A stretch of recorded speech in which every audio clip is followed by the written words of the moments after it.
Let's go!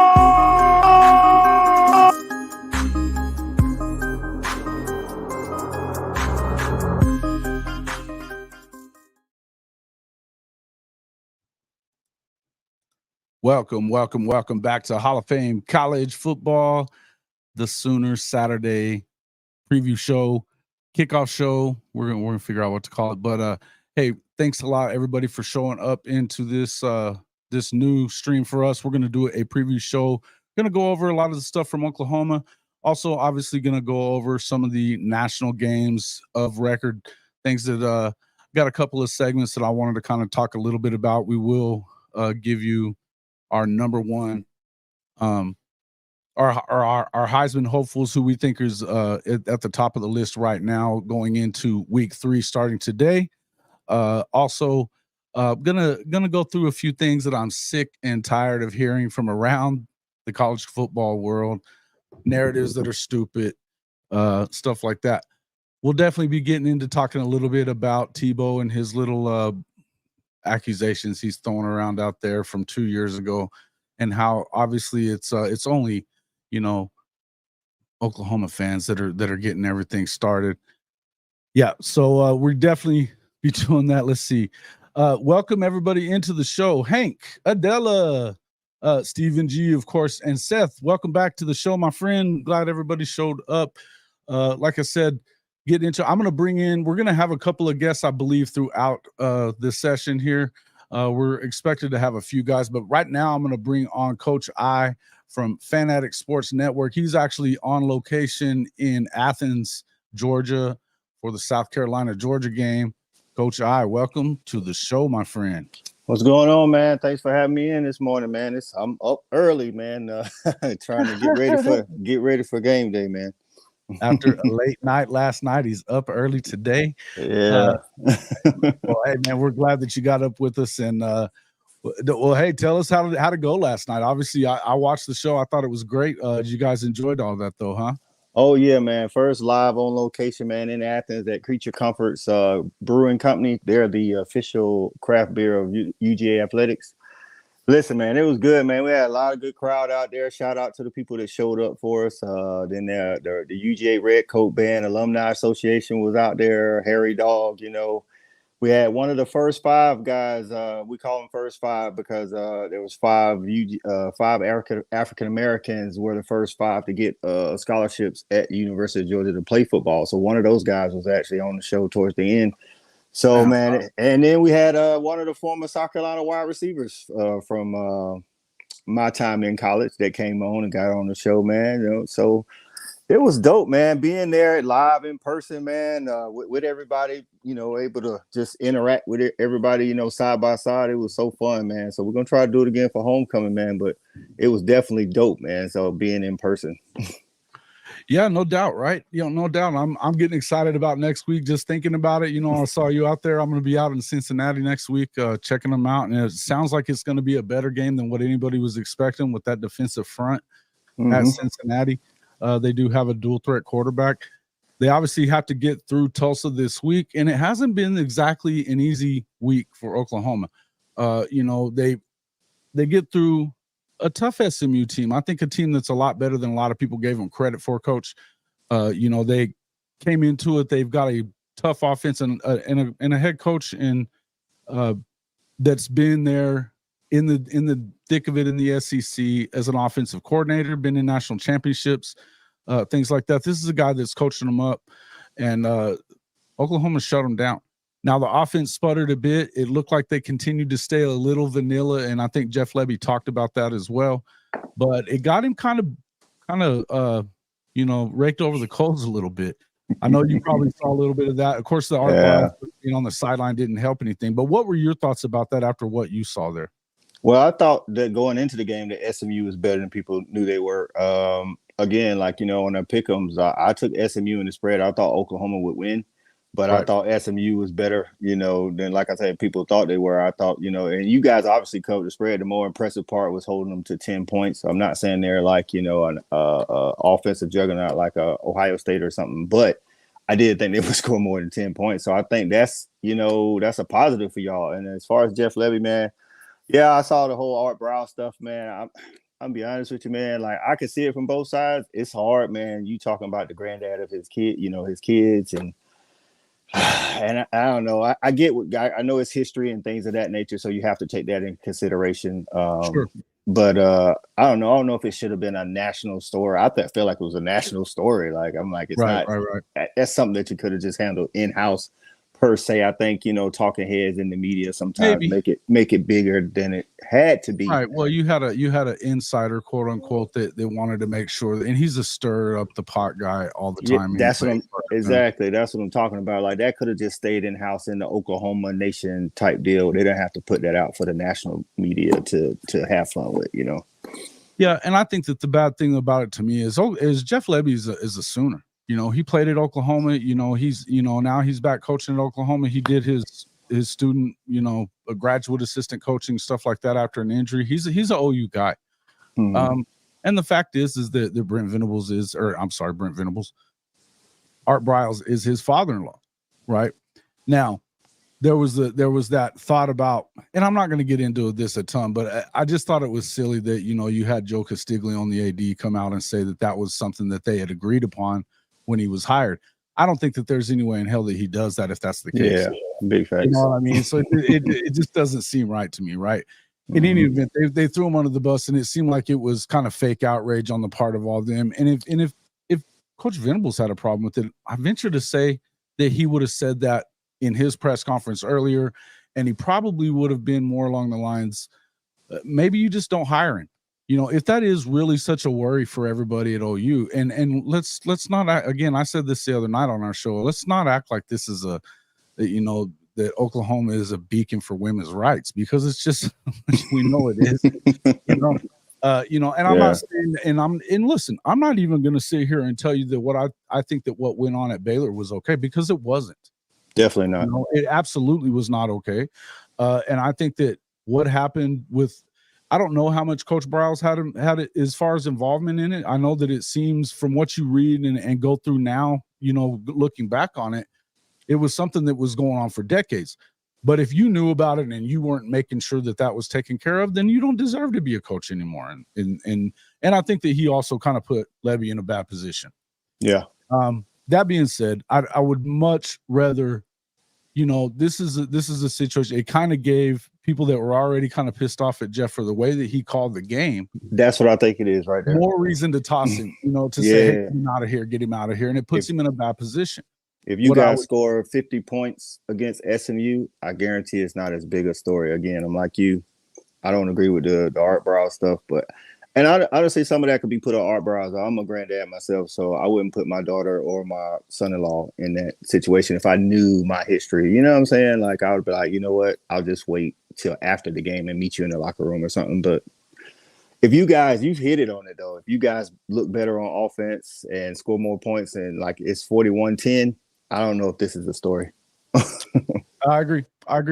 In fact, I just think it wouldn't be, right? And, hey, welcome to the show, Stat Guy. We had to bring you in for a couple of reasons, Stat, but I had to make sure you got here. We wanted you to obviously get a chance to talk a little bit about UGA versus South Carolina today. Give us your reasoning why they may win or not. But obviously, we had a little flap, about a month ago or so. So I want to bust your chops a little bit about that too, man. Hey, I appreciate you showing up. You're good to do that. Yeah, we got the 2 games of the week this week. We got Georgia, South Carolina, and then we got Tulsa, Oklahoma. I don't even know if there's any other games people are talking about this week. Those are the only 2 I care about. Okay. That's what I'm talking about. Well, hey, just to kind of finish off what we were talking about with this deal, I think unfortunately for Tulsa, is that you got a bunch of pissed off Sooners now because they're getting kind of raked over the coals and kind of told how good they're not on the offensive side. I think the defense, the other thing I would say about how the game went against SMU was that touchdown that was given up late in the game, that it came with 40 penalty yards on that drive, and one of the penalties was for sure bull crap. But there, it gives you some stuff to look at. But this is a defense that we've talked about. It has to get a lot better. They've averaged a little over 5 points a game for the first 2 games of the year. Now, obviously, you need to continue to do that throughout the season in FCS programs or not FCS, but FBS programs that are non-Power 5 and in the AAC aren't exactly the way that you want to see them. That's not where you should be peaking at. Now, and yeah, it is at Norman North is what Hank's making sure to let us know. So I like that, Norman North. I like that, Hank. Norman North, yep. So, obviously they've got, Tulsa, I think they're struggling a bit. You saw what happened to them against Washington. I expect that they're going to come out with a more aggressive game plan, particularly on offense. That's what Levy even said in his press availability on Monday. Aside from apologizing for being a distraction, he was talking about that they were continued to be very vanilla in the second week. And, you did see once that touchdown was scored, they immediately went out there and rattled off 14 points. A year ago, that could have turned into a loss. And almost definitely would have. That was the kind of game they were losing. If it got close, they were in trouble, So that's one of the things that I would take a positive of from as an OU fan. So, Stat, how you feeling about your prediction earlier this year about Tulsa being able to hold serve there at home? Hey man, look, I stand on my convictions until proven otherwise. I know I could be on the show tonight and get absolutely beat to hell, and that's 100% okay. But I'm standing with it that I think Tulsa will have the offense to keep the game close. And I think if it's a close game in the fourth quarter, y'all could be in some trouble. That's fair.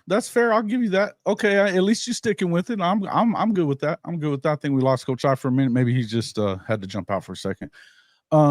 Yeah, OU fans that live in Tulsa are always excited for them to be in town. I think it's a good deal for and something with the way that Okie Light's been acting about keeping the Bedlam series going and stuff like that. Listen, throw a few more bones Tulsa's way. Throw a few more bones Tulsa's way. So how does this work? A lot of times you pay teams to come to you, obviously, smaller pundits to give money. Is this more of just you give them the economy by? I mean, obviously, y'all are going to travel super well there. Is that kind of the payback? This is actually I mean, this is the second on a 2-game series. I think that they played. What was it? Maybe somebody in the comments tell me when was the last time. It was like 3 or 4 years ago that they played them, maybe something like that. And so they, this is the second time. So they've owed them for this. You obviously had the Arkansas State game because that was the replacement for Georgia. When the commissioner decided to cancel that game out, that became the Georgia deal. Hey, JC, man, dang, thank you, sir. Whoa, shout out to JC, man. It ain't my channel. That's dope. That's very awesome, man. We celebrate.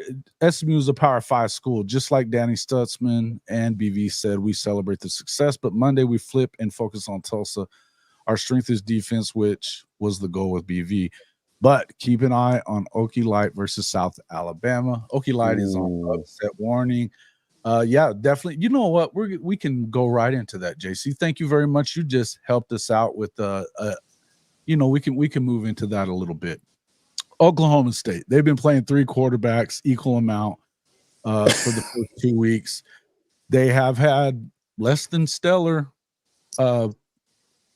finishes. I mean, they've won both the games, but you're talking about Central Arkansas, who, by the way, Coach, I didn't have Scottie Pippen in the lineup. So it's kind of wonder how they stayed within 2 touchdowns there. And then they go to Arizona State. And this is a team that's well depleted with a brand new coach and, new system and everything that they're working on. Freshman quarterback, even though he's a 5-star. And it's about the same score for both games. I feel like South Alabama is one of those HBCU FCS teams that they're going to bring all kinds of game. They lost by 1 point at the Rose Bowl last year to UCLA. I feel like upset alert. Yeah, it's only 7.5, and that's with the home thing baked in. Bruh, playing 3 quarterbacks, I don't care who they are, that's a recipe for a disaster. You know what I'm saying? So I don't know if Oklahoma State going to lose, but it's probably going to be closer than they want it to be. I can tell you that. They just don't look together this year. I don't know what's going on.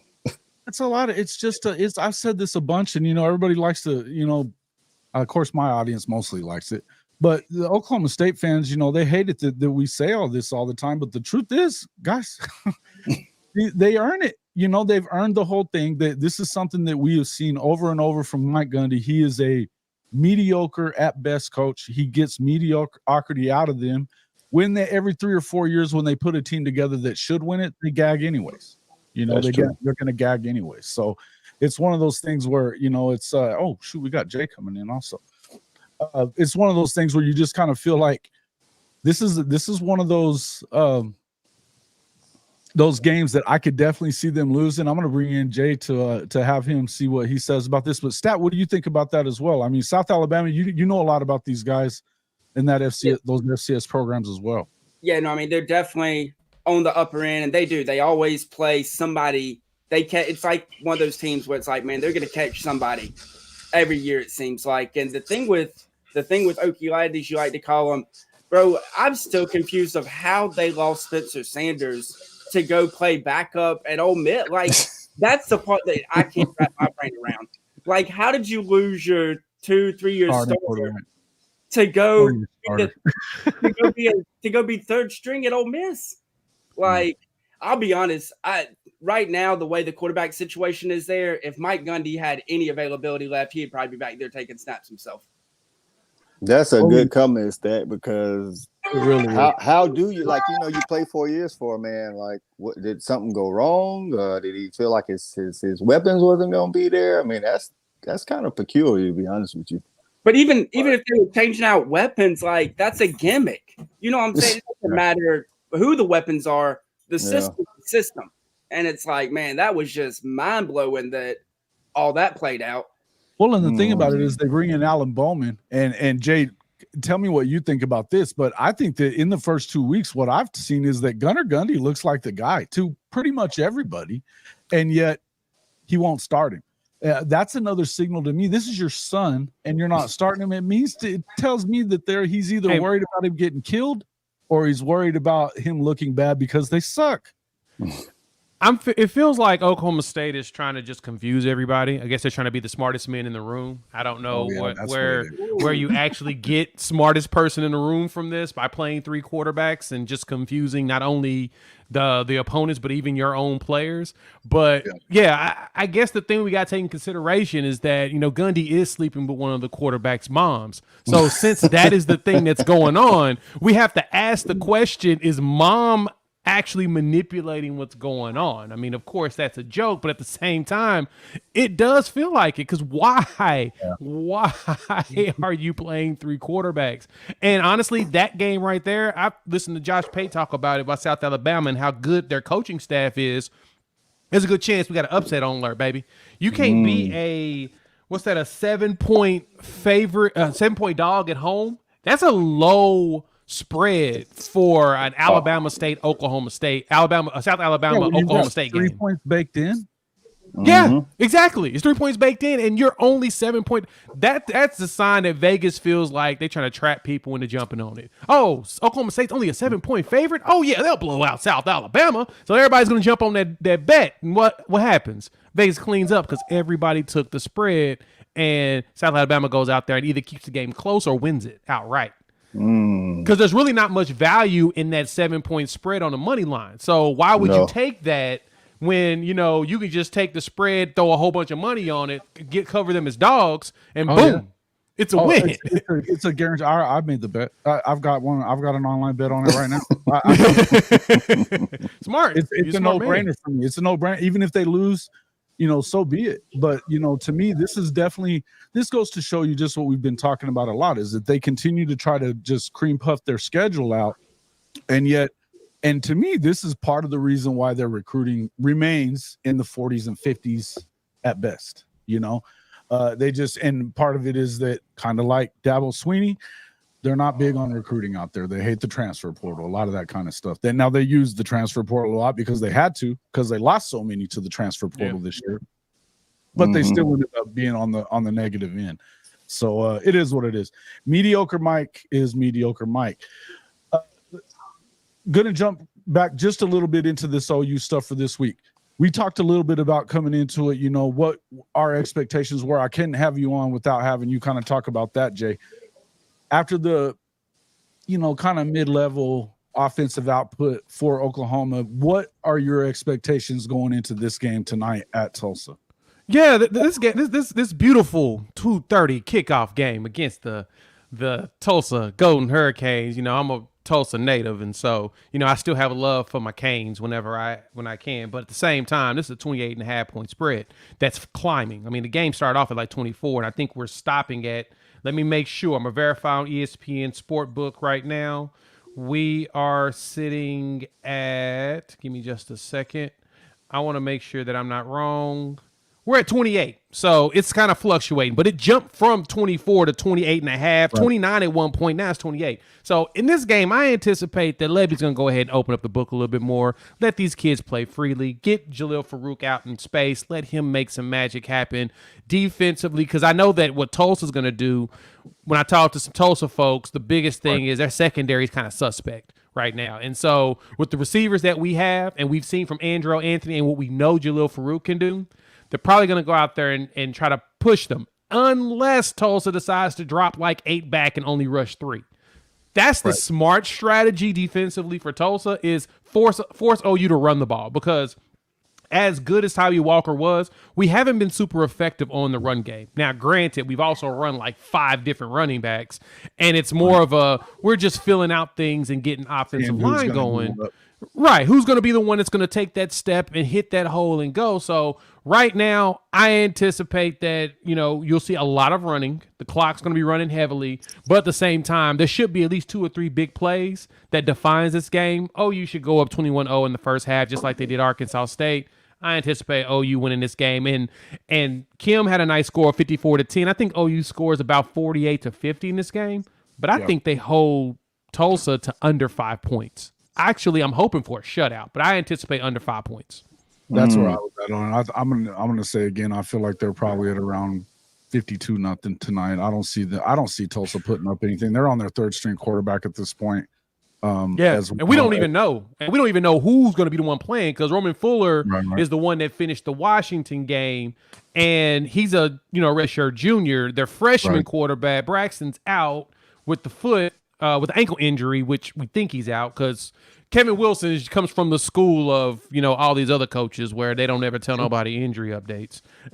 And then Cardell White hurt his throwing hand against Washington within a couple of possessions into the game. So if that's the case, we don't know who's going to be throwing the rock for him. But in that case, if it's Fuller, we're probably going to eat that boy alive. Yeah, I agree. I think it's going to be how it is. Yeah, Stat, you're going to have a lot of crow to eat tonight. Helpings and helpings of it, bro. Helpings and helpings of it, bro. That's look, man. Look, they got the Stat guy luck on their side. They ain't getting shut out. I can promise you that for sure. I'm still sticking with it, man. Until that game's played and they get beat, I'm talking my trash. And come tonight, I gotta eat it out. Find you a hill and die on it. You already know.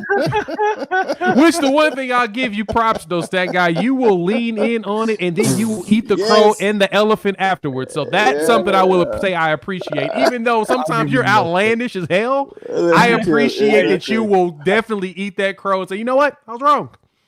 Not too many people will do that, man. That's a test of a man right there. Because hey, then the few times I am right, I'm the only one celebrating. It makes it hella nice.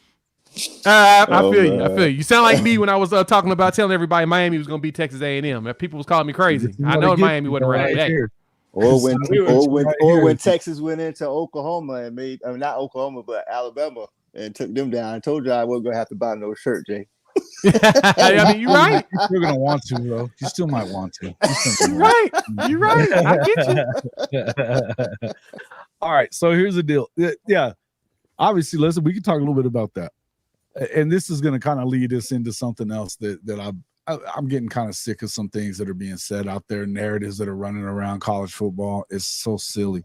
But let's talk a little bit about that game last week, and let's talk about what do you expect out of both Alabama and Texas this week. Coach, I'm gonna start with you on that. Obviously, you've got Bama starting another quarterback, even though it's USF. Is it really as bad as you think it is? Or is it look like last week? I mean, they were in the game even with the mistakes they made. They only lost by 10. Listen, man, I thought it was bad back in the spring. I personally have never been a big Jalen Milroe fan. I don't think Nick Saban is either. I thought he was a good depth chart filler, just in case somebody gets hurt. You know, he can finish the game or something like that. I just don't. I mean, he's a hell of an athlete. He's kind of like, I know Tennessee fans not gonna like it. It's like Joe Milton. I was like, feel like, you know, you can throw it a mile, but you can't. Like, it's like, what's the movie with Denzel? Remember the Titans. You can throw it a mile, you can't pitch it 2 yards.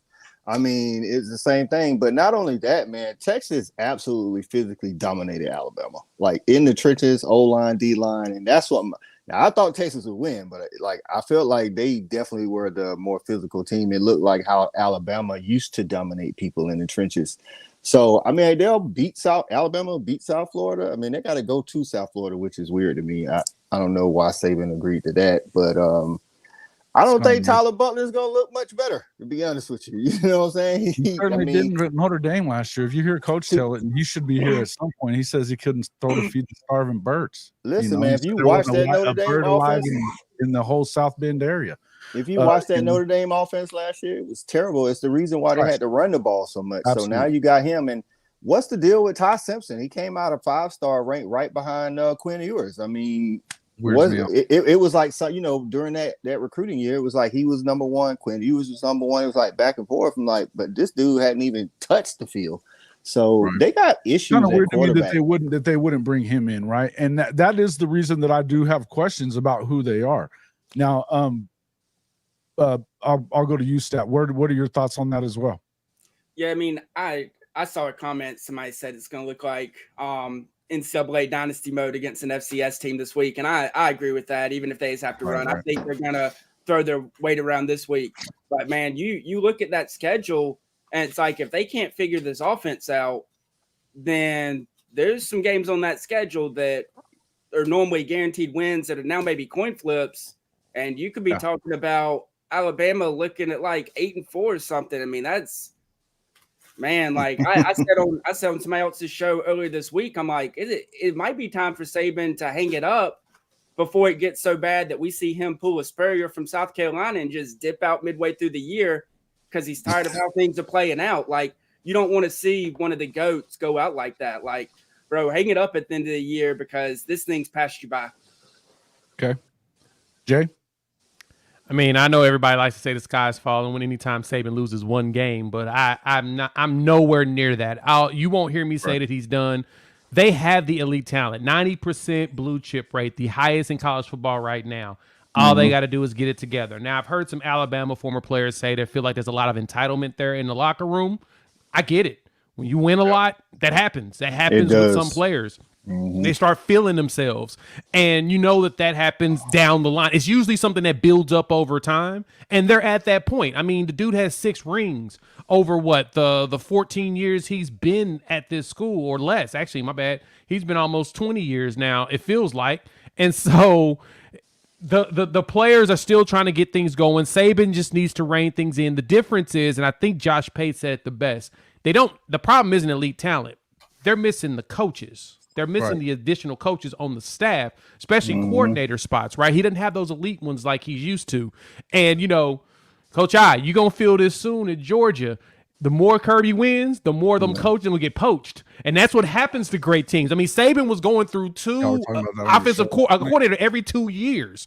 Those guys are always getting poached because they think that you can yank Nick Saban out by pulling those assistants. They're going to think they can yank Kirby Smart out by taking those assistants. And that's not how it works. The man is still there. He's still got to get those new guys acclimated to his style and what he wants to do. Yeah. Once they figure that out, we're going to shut up about Alabama and any problems they have. Now, granted, the Tommy Rees piece, remember, he's running Nick Saban's offense and he's putting wrinkles in.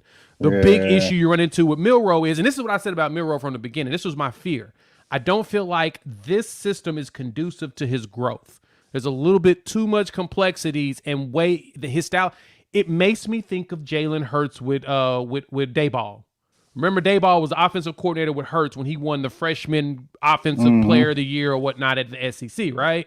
Dayball goes to the NFL, and then he gets Josh Allen looking like, Superman 2 years after he looked awful.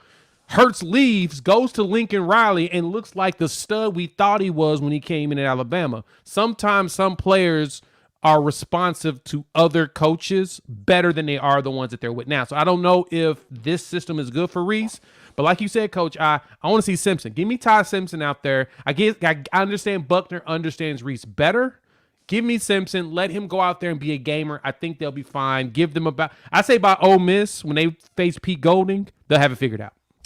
I want to say one more to touch on what Jay was saying, man. I don't think the sky's falling either, but Nick Saban is not one for yanking a quarterback, game 3. So that's that doesn't look real good. And I'm definitely on what you said about the coaches. I told y'all I'm not a Tommy Rees fan. It was one of the reasons why I didn't believe in this offense behind Jalen Milroe. The defensive coordinator isn't the best as well. They have talent, but they don't have that guy. Like nobody, you're not game planning for Will Anderson. You're not game planning for Mika Fitzpatrick. You're not game planning for any of those guys on that defensive side. And if they don't get the quarterback situation figured out, I think we could see more of the same. I'm not saying 8-4 like Stat Guy, but I think 3 losses might be on the table if they can't figure out this quarterback situation. And going into next year, they got Julian saying some of the recruit rankings have him number 1, and I think he's a good quarterback. But let's just say he goes in there and he doesn't perform like we think because of Tommy Rees, maybe. I don't know. That's not a good look for Bama. You know what I'm saying? That's what I'll say. But I don't think the sky's fall. I think Nick's still the best coach in college football. But he's got to get some help from those coordinators like you talked about. I agree. I think one thing to add to that real quick, too, is that go for it. You said it right. There's nobody on the defense to scheme for. And as great as Caleb Downs is, and as much as Saban has talked about him in the Mika Fitzpatrick realm of things, he's a freshman. And I do not like freshmen playing positions like that where you have to not only be instinctful, but you do a lot more. I guess you could say, it's for the lack of better terms, because when me and Ty talked about it from around the table, he mentioned he didn't understand why Caleb Downs was pushing up on certain plays when it didn't make sense to do that. And I was like, yeah, he's a freshman. That is the problem you run into him. They make some decisions. You're just like, why would you do that? Oh, you don't have the experience to know not to do that. That's what it is. And even if you yell at him to not do it, he probably can't hear you. And eventually he learns to get back. So yeah, that is me. You're right. You're right, Coach. That is the biggest thing, is they don't have anybody on the defense you need to scheme for. They're talented. Just no one stands out like Will Anderson or the Mikas of the world. Yep. Welcome everybody to the show. The Coach, Philip Roybal. Welcome in, Coach. What's up, brothers? What's going on, man? Happy game day morning. Game day stuff. It's a big day, man. Big day. Time to see Alabama screw the pooch again. Hey, listen, your favorite quarterback in the world is going to be starting for him today. Absolutely. My question is, what's the over and under on interceptions today? You better jump right on that, huh? We better get a bet in. Better get a bet in. I'd go over on that. Well, although they are playing Sisters of the Poor. Yeah. Do you feel like this is a under 5 or 10? I say 0. That's the perfect opportunity not to. I say you're smoking crack. I don't think he's going to. Cocaine's hell of a drug. You said he can't. I think this is the best game to change a quarterback. If you're gonna change, it's the South Florida game. Don't change him when you got to play somebody real. Like let's put Tommy Rees and Tyler Buckner back together. Not that that's a good combination as we've seen in the past. But if you're gonna do it, Do it against South Florida. Today's the day. Yes, that and that's my 100%, and that was my thought too, Coach. Was when when I saw that the change was happening, I was like, okay, I was scratching my head. Me and Jason was texting back and forth on that, but then I really thought about it. I was like, you know what? This is the perfect opportunity to see if Buckner's worth the trouble, if he's worth actually playing. USF is terrible this year. Most of their best players are in Colorado, and they're cooking in Colorado right now. And so when you lose all of that, you bring him into this game. Let's see if he can run the offense, because he's running Saban's offense, and if Reese can make it easier for him. If he does, you may have a little bit of a controversy. It would make sense to go forward with him. And I'll say this. This is probably the most talent that he's had to coach here at Alabama. Reese. I will say that. This is the most talent he's ever had. So unless he doesn't fumble the bag, I think he'll be all right. Yeah. Well, I'll take the over and under on that one too. Guys, I lived with his ass for a few years. Fair. Y'all watch from the outside in. I've been watching from the inside out. And I'm just gonna tell you, Tommy Reese is a poor play caller. And Fair. Tyler Buckner is a great runner. He cannot throw the ball at all. I'm not going to say it all. He can throw the ball, but he's not very damn accurate unless he's hitting the other colored jersey. Real quick, folks, we've got more than 27. We've had as many as 60 people in here since we started, and we got 12 likes. You folks are forgetting to wipe your feet.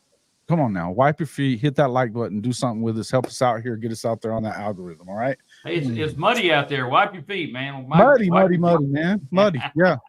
We had the powers out at the studio all night, man. So it was kind of rough to put this thing together. Show us a little appreciation for getting this thing together. That's right. Hit the thumbs up, baby. A little love, baby. A little love. It's free. Hey, as man, you can see, I'm wearing our official SUC wear. Got that along with the Hall of Fame Mafia hat gear. Right above Coach I and the coach, you can see right there our pod merch store. Make sure you jump on there, check out all the great stuff that we have on sale up there. If you are a tailgate person, love to grill or smoke, make sure you go right above Coach and a stat guide there, $100 off everything from the black label line. Amazing grills from Louisiana Grills. All right. And then don't forget, you obviously have our Fanatics partnership. Get up to 65% off all your official merchandise just by using our link, hofmedia.us/fanatics. All right. Let's move on to all right. So I was bringing up all this stuff about Alabama to kind of go into this. There's some stuff that I'm getting kind of sick of hearing. Okay. Not kind of. I'm really sick of hearing it. It's been trash and stupid for a while. And I want to pop these things up here real quick. I'm going to present them one at a time. Share screen. Let's go to Windows. All right. Starting off with the Alabama deal. Stuff I'm sick of hearing. Last week's loss to Texas signaled the end of the legendary Crimson Tide coach, Nick Saban at Alabama. Come on. Let's not do this. Let's not do this. This knee-jerk reaction stuff is ridiculous. I'm sick and tired of hearing it. I would tell you that I have a little pause about what's going on with this quarterback situation, like you were talking about, Coach High. I'm gonna give you that. There's some pause when it comes to that. What I'll tell you is that this is a top 2 and probably the number 1 talent roster in the country. Somehow, something tells me they're going to figure this out and still probably win the West. I mean, we've talked about can you really trust, Brian Kelly at LSU? Can you trust, the quarterback situation and the fact that, or do you believe that Tennessee's going to play defense enough to win and to go on the road and win? Do you trust Texas A&M? No, you can't trust any of these guys. So to me, I have a hard time believing that that's going to come together for these guys. I'm sick of hearing that it's the end of the line for Saban. Okay, just kind of sick of hearing it. Any thoughts on that, gentlemen? Hey Jason, just a couple of things there. I think it's total BS. Saban's not done. Now, if he wants to be done, he'll be done, but it's going to be on his timetable, not anybody else's. Yeah.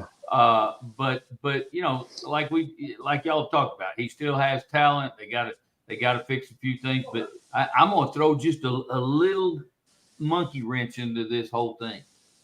So you talked about all those SEC teams now that have some issues. So yeah, wouldn't it be incredible to see a Final Four without an SEC team? Sorry to bust your bubble there, Coach. but I'm just saying, wouldn't that be something, guys? Because I know Georgia has a straight path to it because they don't play anybody all season long except Tennessee. They got a game. Hey. Oh no. Yeah, I'll be honest with like you. I said, stat guy, they have a cakewalk until they hit Tennessee. I don't even We're gonna believe. bust them in the mouth. I'm gonna be honest with you. Tennessee ain't even. Y'all, I'm telling y'all got Tennessee way too high. I agree with you. It's not the same team, but I'm with y'all, man. Like, I don't think it's the end of the road. I think Nick Saban's in the Coach K mode. He's gonna tell us or tell them when his last years are. You know, I think if he doesn't win championships, I think he'll get tired of that. You know what I'm saying? Whether they're 11-1, 10-2, whatever it is. Nick Saban's a winner, man. He doesn't want to continue to coach and not win championships. And I said on my live yesterday, Nick Saban hasn't won since 2020. I know in regular terms, that's not a long time. In Alabama terms, that is a long time. That's forever. Yeah. Exactly. That, like, the Alabama faithful will get restless, but again, Nick Saban will write his own ticket, and I could see him going 11-1, 10-2, not winning a championship. You know, whether it be somebody outside of the SEC or whoever. Sure. I mean, you got so many teams that are coming into their own across college football. You had the 12-team playoff, and if he's not hoisting those trophies, I think, you know, as a winner, you just kind of you're like, you know what, it's been about 5 years, man. You know, I don't know. And you guys know this is as a coach, you also, you know, times are changing, guys. sure. Listen, I mean, times are changing and things are not, you know, they're not the way they were before. Nick Saban had an advantage, a huge advantage, because they've been paying these guys for a long time. Let's be honest.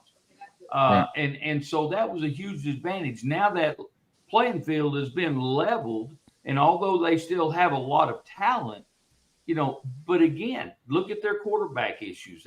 And so again, it may be time as a coach, you got to look in the mirror and say, you know what, is it time for old coach to hang it up and move on? And I think that's where, like you said, I agree with you wholeheartedly. That if he doesn't win one this year, is it time to take a step back and look? You know, he's a winner. I think it's definitely winner. Though, right? Yeah. What's that? I mean, you were talking about, you know, what Josh Pate said the other day. You know, he rattled off all the guys that were on that exact same staff, and you had Kirby, crazy. And you had Kirby, Mel Tucker, Billy, you know, Lane Kiffin. You know, these guys were all on the same freaking staff, bro. And not to mention Dan Lanning. These are all head coaches. Yeah. Glenn Schumann. You know, Mel Tucker's on his way out of there. At Jeremy Pruitt. Yes. And then they would replace him with guys, you know, or elevate guys that were behind him, and it just was like a rolling machine. It's, you know, and like Jay said earlier, Kirby's kind of going through the same thing. You know, you lose Dan Lanning, but you had Glenn Schumann, who, you know, started out with him, and then if we should lose Glenn Schumann, we got Will Muschamp. If Will Muschamp say, "Hey man, it's been a fun ride, guys. It's time for me to roll out." It's like, now who you going with? You know, it's like it's the price of winning, man. That's why you got to enjoy it while you're there. That's why a lot of these runs go for about 10 years or so. Yeah. And then they kind of start. It's the same thing Dabo's going through at Clemson right now. The coordinators aren't the same. I mean, you have great analysts off the field, but not a lot of good in-game coaching. You lose a Brent Venables, you lose Jeff Scott. Tony Elliott, you know, you can't just say, well, this dude is an analyst, let's bring him on. Like, nah, like, he's not the same guy. So it's like it's phases of this thing, man. So hey, man, as a dog fan, I'm gonna enjoy this 2020 to 2030, and after 2030, listen, man, I could just talk about the good old days. Yeah, right. And that's the thing. And Coach, that's what I talk about. I talk about the good old days because, you know, we had a long run there, and then here we are just struggling. I mean, just trying to, we're competitive, but we hadn't been in that big talk. Exactly. And you're exactly right. You hit the nail on the head. Summer Oklahoma, really. It's kind of been the same way. Yeah. So, I think that inevitably. What about South Carolina? How about South Carolina? The good old days was 2010 to 2014. They were really good in the SEC. They went to an SEC championship. Yeah. They beat Clemson 5 straight times. They beat Georgia 4 out of 5 times. So three straight 11-win seasons. Yeah. Sometimes you have to. Sometimes you just have to take it for what it is, dog, and say, it was good win.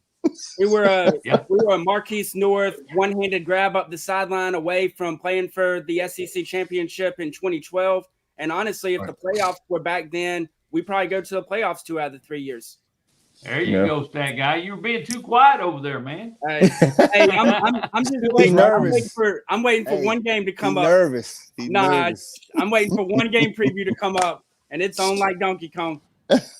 Oh yeah, really? Okay. All right. Well, well, here we go then. Let's do that. Let's move on to that. Okay, I'll get into that part now. In the end, I think that what Steele said here was really good. It's always been cyclical in the college football. You see, where you've had these periods of time where, SC was doing their thing for a while, really for 3 years, almost 4 years. And then it goes into LSU, and then Alabama's really the only one that really has sustained it for very long. Right, championships, championship wise, where they've gone and just really dominated. And I think a lot of that has to do with the way that the SEC has marketed itself and the way that they've been able to kind of get some, and obviously having the coaches that you have in that league with the recruiting and the money that came in with ESPN.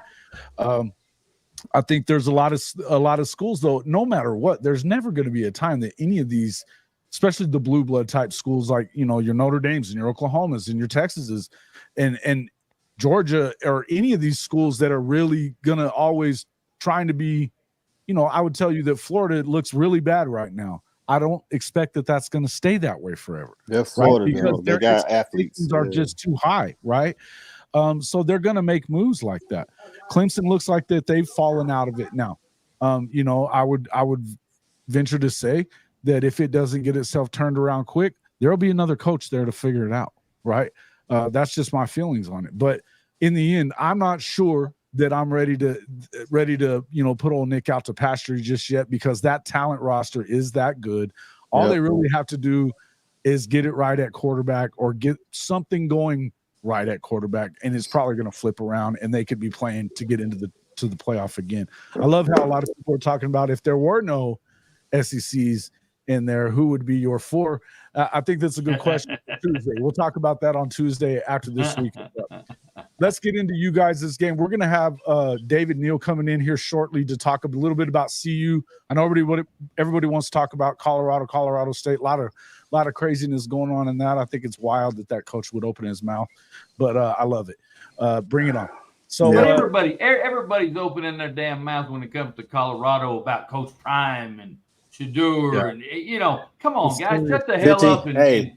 It's all about 15 minutes of fame, dog. They like, hey, nobody's talking about Colorado State. Let me jump in here and say we're gonna lose anyway, so let me jump in here, brother, and say something crazy to get the school on the news or something like that. So. You're right, Coach I. It's ridiculous. Right. Well, in the end, let's talk about Georgia. Let's talk about, the number 1 team in the country has not been getting a lot of talk at all about it. I like it. The only thing that people are saying about the Georgia Bulldogs these days is how crappy their schedule is. I know that's probably pisses everybody at Georgia off there a little bit, Coach. Actually not. After 2 natties and you got the ones that you actually earned. Hey, listen, man, I'm gonna tell you like this: as an alum and a fan, give me the easiest schedule possible, because at the end, in 10, 15 years, nobody talks about your schedule. All they talk about is how many championships you got. You know what I'm saying? Yep. So, it's whatever. Like, we played. Listen, in the playoffs, and we've gone from 2017 to now. We've gone into the playoffs and played high caliber teams. We played them in the season. We took on Notre Dame at Notre Dame. They came to Sanford. They played us. We played Clemson at the beginning of 2021. We blasted Oregon. I mean, it's not like we don't go line up the talent, and we only didn't play Oklahoma this year because of the Greg Sankey. So no, you know give what? me give me the easiest schedule possible.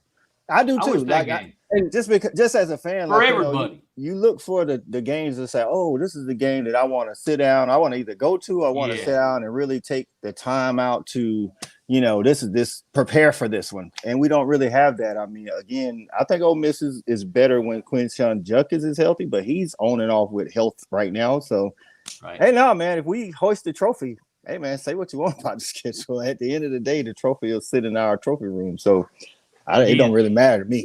And then, Jason, in his defense for that, the teams that are leading the charge that Georgia doesn't play anybody are the teams on Georgia's schedule.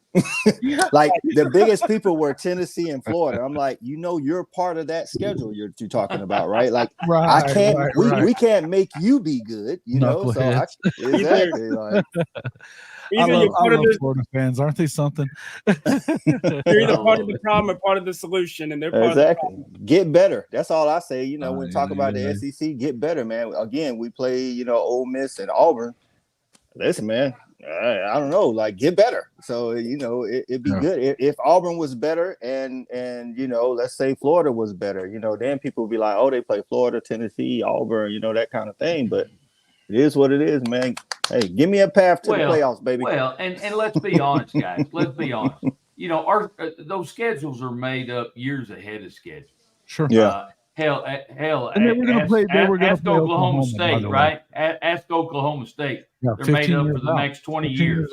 But and not for nothing, like you look at, like you said, it's made years out. This Oklahoma game was like 5. Yeah, Oklahoma game was like 5 years in the making, and when that fell off of both of our schedules, I mean, our schedule is easier than you guys, but that's like me and Jason talked about earlier this season. That's one of the reasons why Oklahoma actually, kind of has a path to go 10-2, 11-1, because the only real game I think is Texas, and they don't play Georgia this year, just like Georgia doesn't play Oklahoma. So it's one of those things, man. I don't know. So, but you just don't know who's going to be good when those schedules are being made. I mean, we got a little bit of an inkling because you have those teams that are continually good. But, like this year, hell, Alabama's struggling a little bit. Clemson's struggling a little bit. You would have thought they were going to be really great. But you don't know when you make those schedules. So we can talk about, you guys having a weak schedule at Georgia this year. But that wasn't prior to. Nobody knew who was going to be good and who wasn't. Yeah, I was about to say Kirby. Actually, a couple of years ago, Kirby went like 10 years out scheduling OOC opponents. Whether at Oklahoma home and home, Texas home and home, UCLA home and home. We tried to get Ohio State, but they don't. I don't know. They talk a lot of stuff, but their AD. I don't know if he want to really agree to that. Clemson home and home. We got Clemson to start the year out next year. That's I want to say that's in the Georgia Dome or whatever, but. Like all the way out to 2031, this thing is FSU is on the schedule. 1 year in the future, before the whole conference alignment change, it was going to be, we were going to play Clemson, Texas, and FSU. You know what I'm saying? It was like, Kirby was like, bring them on. But we don't even know when we get there if Clemson, Texas, and FSU are going to be good. So, right. Real quick, we can go right back to this conversation. Gov. Nobody dictates our content here, and especially Okie like crybabies, bro. Not happening. So you can either get better or don't watch. Sorry. Get better. That's what I said. Get better. Get better. Get better or get out. Get better. Either get better or don't watch. Don't watch. That's all I got to tell you. Stat, what do you think about what are your boys' chances today of making it around out of the first half without it, what are the realistic chances, or what are the chances I'm putting on it? Because I give it 100%. Because we ain't going down there to keep the game close. We ain't going down there to not get embarrassed. We going down there to knock off the number 1 team in the country, and that's what's going to happen. That's the mindset. We're ready. 2019 all over again. Look, I'll be honest. I think there's a better chance that we beat them by more than 2 touchdowns than they beat us by 2 touchdowns. Just keeping it a buck. You got any cash you want to lay down on that, my brother? Oh, see, I left my wallet and I got the 2 debit cards. Oh, I take. The way his account works, you got a checking account and a savings account, and Hey man. Right. Oh, Yeah. I'll take cash later. Yeah. Payment I'll say later. this. I'll say this. If y'all some betting people, take South Carolina in the points because I think we'll only beat them by 25. I agree with that. I agree with that stance. I feel like that spread was just too high. It felt like it was like an overall trap. I think at halftime you're looking like with these new clock rules, man. If y'all haven't noticed, It's man, a there's been tougher. a lot of games in the first half where it hasn't been as big a differential, you know what I'm saying, in that first half. So I think you could see like a 21-10, 17-10 in Georgia's favor first half. And then Georgia pulls away in the second half, and then they score a late touchdown. But that 26.5, actually, I looked at it. It's 27.5 on 27 on ESPN Sportsbook. That's a lot of points, man. And I'm not saying that we can't go out there and beat them 41-10, but I just think it's going that for the clock rules and things of that nature. I think you're looking at a closer first half with UGA putting the wheels on them in the second half. And you know what, Coach? No, go ahead, Stag. I was going to say there is a stat out there that's a good one to know. Is South Carolina is 6-3 against teams that Mike Bobo has been the offensive coordinator of, and he's never beat us by more than 10. So how all of a sudden that turns into 26.5 or 27, I just don't see it. 3 of those games is Connor Shaw. He's not walking through the door. Stop it. Yeah. Hey. Well, and I just, you know. So the last time y'all was in Athens, let me ask you this, since you got all the stats. Last time y'all was in Athens was 2021, actually. I know people like to say 2019. It feels like 2019 all over again. Actually, it feels like 2021 all over again. And what happened when y'all came to Athens? Light up the scoreboard. So, I mean, we could always pick out the stats that fit our narrative. But in truth, man, this series is not a series. People always like to say South Carolina plays Georgia tough. Last year it was like 48-7. 2021, it was like 48-10. 2019, yes, they came to beat us. 2017, we beat them by 2 touchdowns. 2015, I got him some stats. 2015, we hung 50 on them and made Spurrier say, you know what? This really ain't the thing that I'm supposed to do. In 2013, we beat you. So I'm like, listen, man, if we keep going back, the series is like 68-10. Come on now, let's keep it a buck. We can pull out all the stats we want, but at the end of the day, my favorite number today, Coach I, 69. Listen, get him, Coach I. At some point, we got to talk about the Jimmies and Joes. You couldn't block North Carolina. They sacked Spencer Rattler 9 times, bro. 9 times from North Carolina, who hasn't played defense since Reagan was president. What are we doing? You don't have a second wide receiver. Juice Wells is not 100%. We're not counting on Nicholas Harbor. I talked to Coach, let him up, Coach. I talked to a former South Carolina player yesterday, and he said, y'all make a mistake having Nicholas Harbor on the offense. You should have him on defense. That shows Shane Beamer's inexperience. He can come in there and play Beamer ball and all that stuff. You know why coaches do trick plays? They do trick plays because they don't have a freaking team and they don't know what they're doing. So, yeah, could you win? I could go out there and win the lottery tomorrow, but am I? Probably not. So, yeah, 42-17. Take that to the bank. But to answer some of those things you brought up there, first of all, with the Nicholas Harbor thing, wherever he ended up, he wanted to go play wide receiver or tight end. He was never But listen. Recruits don't dictate where they play. Good coaches, like the reason why he didn't come to Athens is because Kirby said, no, dog, you don't play wide receiver. You're going to play DN. But you guys need that kind of thing in Columbia. You don't get those guys. So you say, yeah, dog, come down here and play wide receiver. That's actually not good for the recruit. If he stays at wide receiver, he doesn't get drafted. I'm just going to tell you that right now. Yeah. No, I'm with you there. I will let you know, Juice was a full go in practice this week, and he is 100%. And we do have our 2 wide receivers. I don't know if that helps or not, but we do. The big thing for us is, can we do any type of look? Y'all have one of the best run stop defenses in the country. Y'all have had it for the last 5-6 years. Can we do anything? Our run game is pitiful. Like, I might be a better running back than what we've put out there. So can we get any type of run game going to be able to at least keep you off of Spencer? I think if we give Spencer any kind of time, that he's going to make the passes needed to move the ball. But can we protect for him? Bro, you're a better running back. Listen, and he's true. He's right about that. We talked about that in the offseason. I told him, listen, again, when you go to Tyler Buckner in week 3, that shows you got problems in your quarterback room. When you put Dak Joyner at running back, that shows that you have problems in your running back room. And I said that, yeah, Dak is, weighted up, and I think Dak is a playmaker in space. The problem is when you come from the backfield, it's hard to get in space. So, I just know what I'm saying, man. It's just like at the end of the day, and again, I think Spencer Rattler is a pretty decent quarterback. But again, you haven't played a secondary either. Like, he hasn't thrown a lot of incompletions, but he hasn't played a secondary. We talked about Caleb Downs earlier being a young guy and not being able to make those plays. Unfortunately for South Carolina, Malachi Starks came in his freshman year and played like a 3-year starter, and he's still there. And we got other guys. Javon Bullard's not playing today, but we got a guy behind the guy. You see what I'm saying? So when you put all that together, again, it could happen, but logically, there's no way nobody. I mean, take the 27 points. I've been saying that. I told Stat Guy the same thing, but logically, there's no reason why you should think South Carolina's going to beat Georgia. Hey, only one way to find out. Kick that football off at 3:30 and see what the hell happens. You're right. And if y'all need proof of that, go watch the South Carolina-Georgia preview me and Stat Guy there and see who he picked. Okay. Let him up, coach. Let him up. Shit. Hey, wow, Jay. Whoa, cooking them, bro. I tell you what, Stat, you got to come with more stats.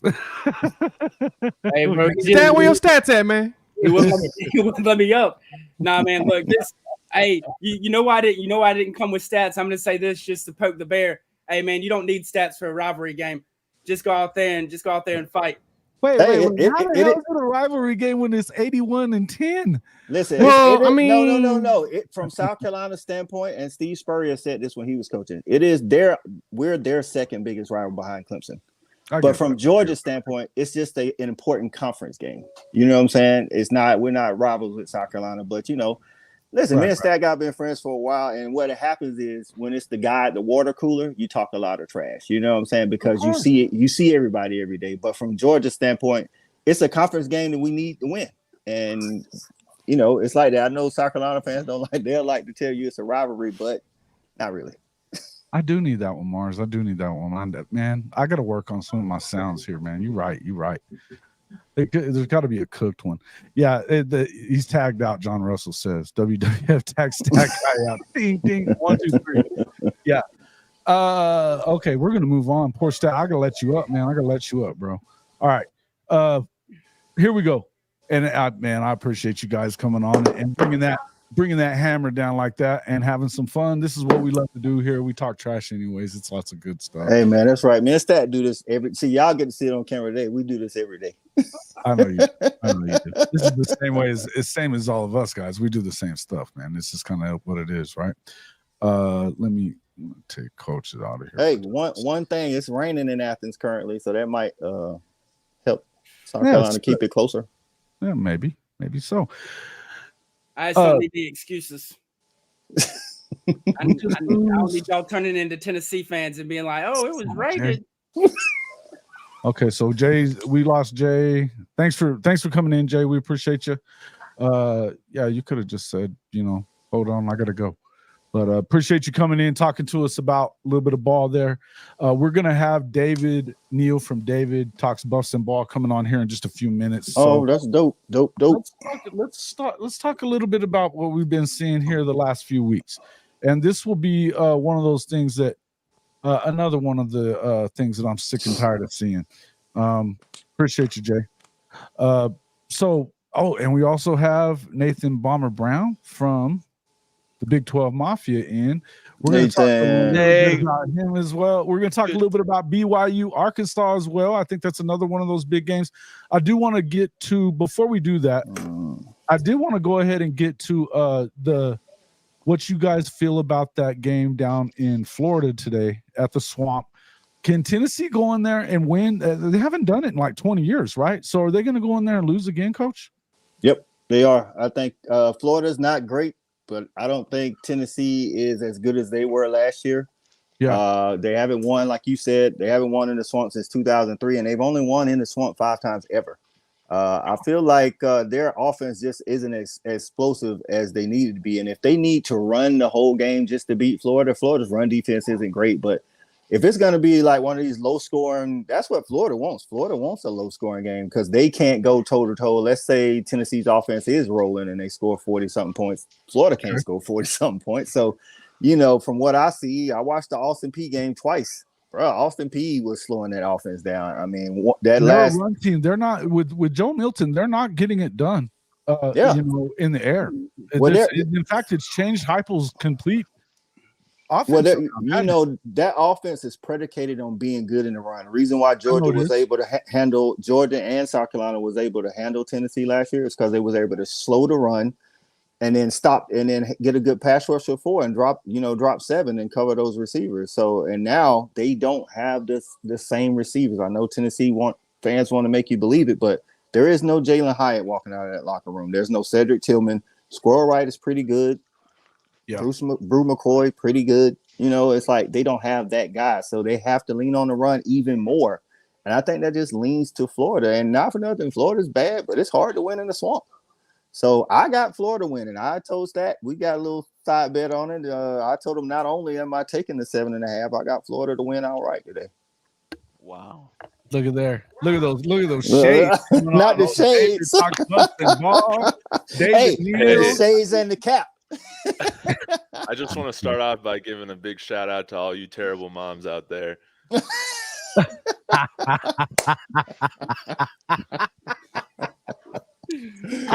dope. The way you enter a show, by the way. Real talk. That's dope. Welcome in David Neal. Obviously, let's welcome in again Nathan Bomber Brown from the Big 12 Mafia. Let's talk some ball, guys. Welcome into the show, fellas. We appreciate it. Let everybody know how to find you real quick since you got here, and then we'll get into this next topic. Perfect. Well, you can find me, David Talks Buffs, everywhere: Twitter, YouTube, Twitch, Spotify now. So we're growing. World domination. Hop on the David Talks Buffs bandwagon.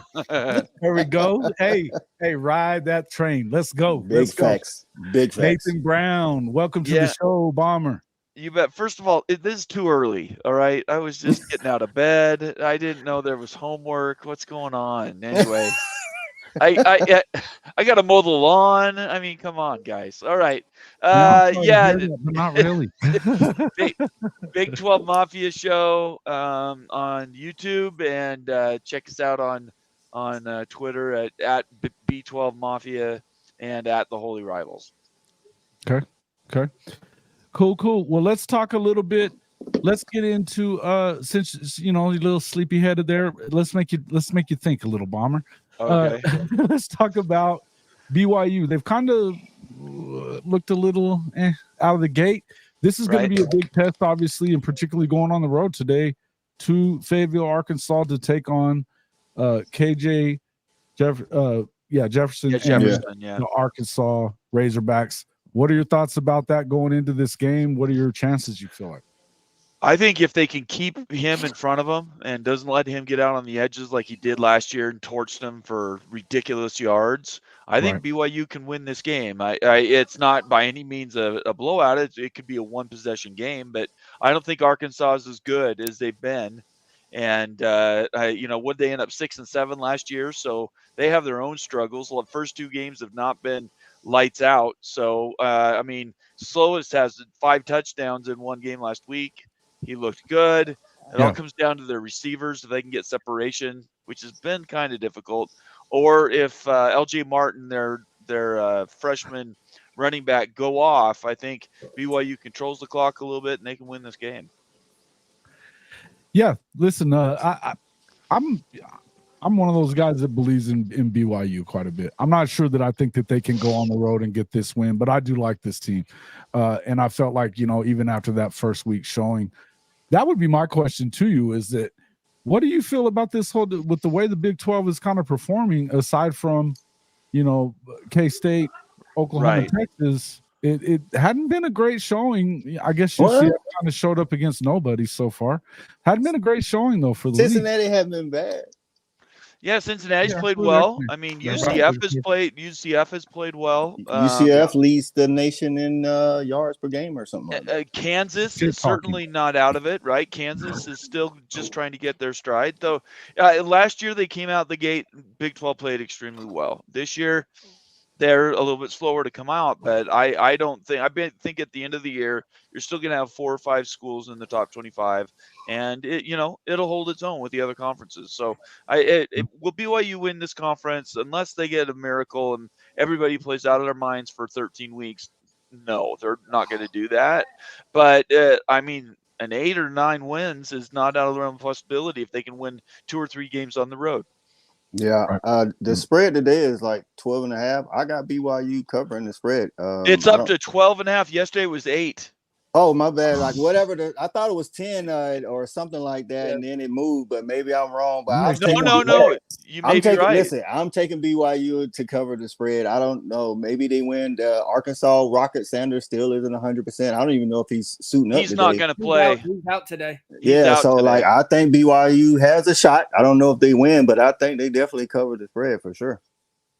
Yep, I think that's what most people are saying is you don't win outright, but you're in the game to the end. Too many points. I agree with you. I think it is too many points too. BYU's defense is the most improved part of this team.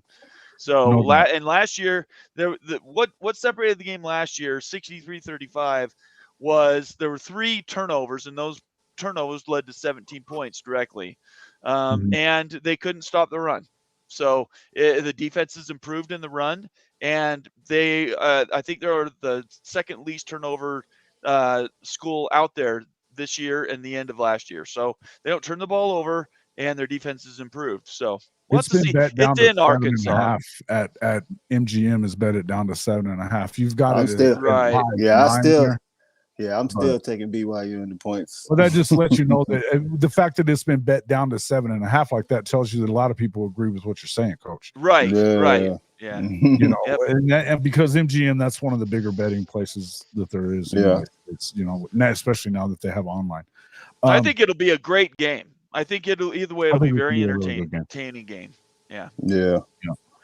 All right, Boomer 129. I love all your sayings there, buddy. So I was just one quick thing, Jason. So we're in CBS Sports, online pick'em. That's where I got the 10.5 from. It opened the week at 10.5. So I was like, oh no. I was like, give me that 10. 3 points of movement's a lot of movement. That means that's a lot of movement. Believe in BYU here, especially even on the road. And so to me, if that's with 3 points baked in for the spread for the home team, right? That really means that there's really like it's a pick'em game now. It's a pick'em game now. So this would be another one of what Jay was talking about earlier. This might be one of the ones where you want at this spread, you might as well go ahead and go the money line. This is just me talking from a Vegas perspective. I lived in Vegas for 12 years. This is where when you look at that baked in spread, I would probably go money line BYU and live with whatever happens because like you said, you can win money that way. For those that do bet, it's good to get in early so you get the better spread because a lot of times, when it moves down, like right now, you said it's at 7.5, and you try to take that 7.5, and then when let's say they lose by 8, but I got in at 10.5. So I would agree with the sharps betting it down there because they don't just move it just based on public. Yeah, it's not usually on public money; it's going to be on sharp money. That's where you get big moves like that from Vegas casinos. And MGM is a Vegas casino, so I would tell you that is sharp money there.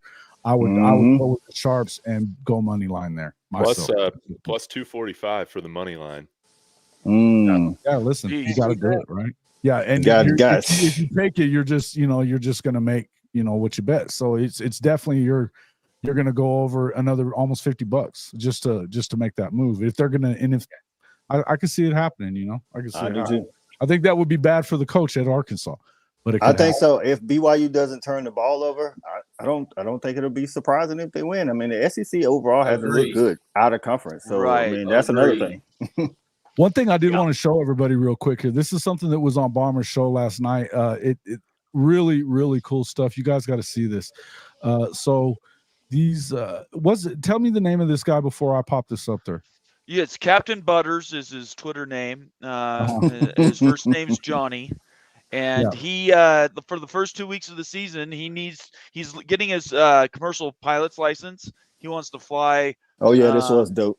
Yeah, he wants to fly commercial like, you know, United Airlines or something like that. So he has to get tons of hours, and you have to pay for your own fuel, and you have to have hundreds of hours. So to do that, he has his own plane. He goes out and basically just pays for his fuel and spends 3 hours a day before whenever that week's game is, and this is what he gets. So go ahead, Jason. Yeah, there we go. It's there it is. So this is how he, what the heck? Let me make it bigger. Well, not that big, Jason. All right. Well, as you can see, this is where, if you look at this on the, may have been better going the other way. Yeah, it was. So he flew this route here. That was and tracked it the whole way. This is a great way to go about. I mean, you know, to go beat Arkansas. I mean, he's a good way to get your flying hours. He's got to get 200 hours is what he said in order to be able to like get that. his pilot's license to be able to go and get this job. What a freaking awesome deal, right?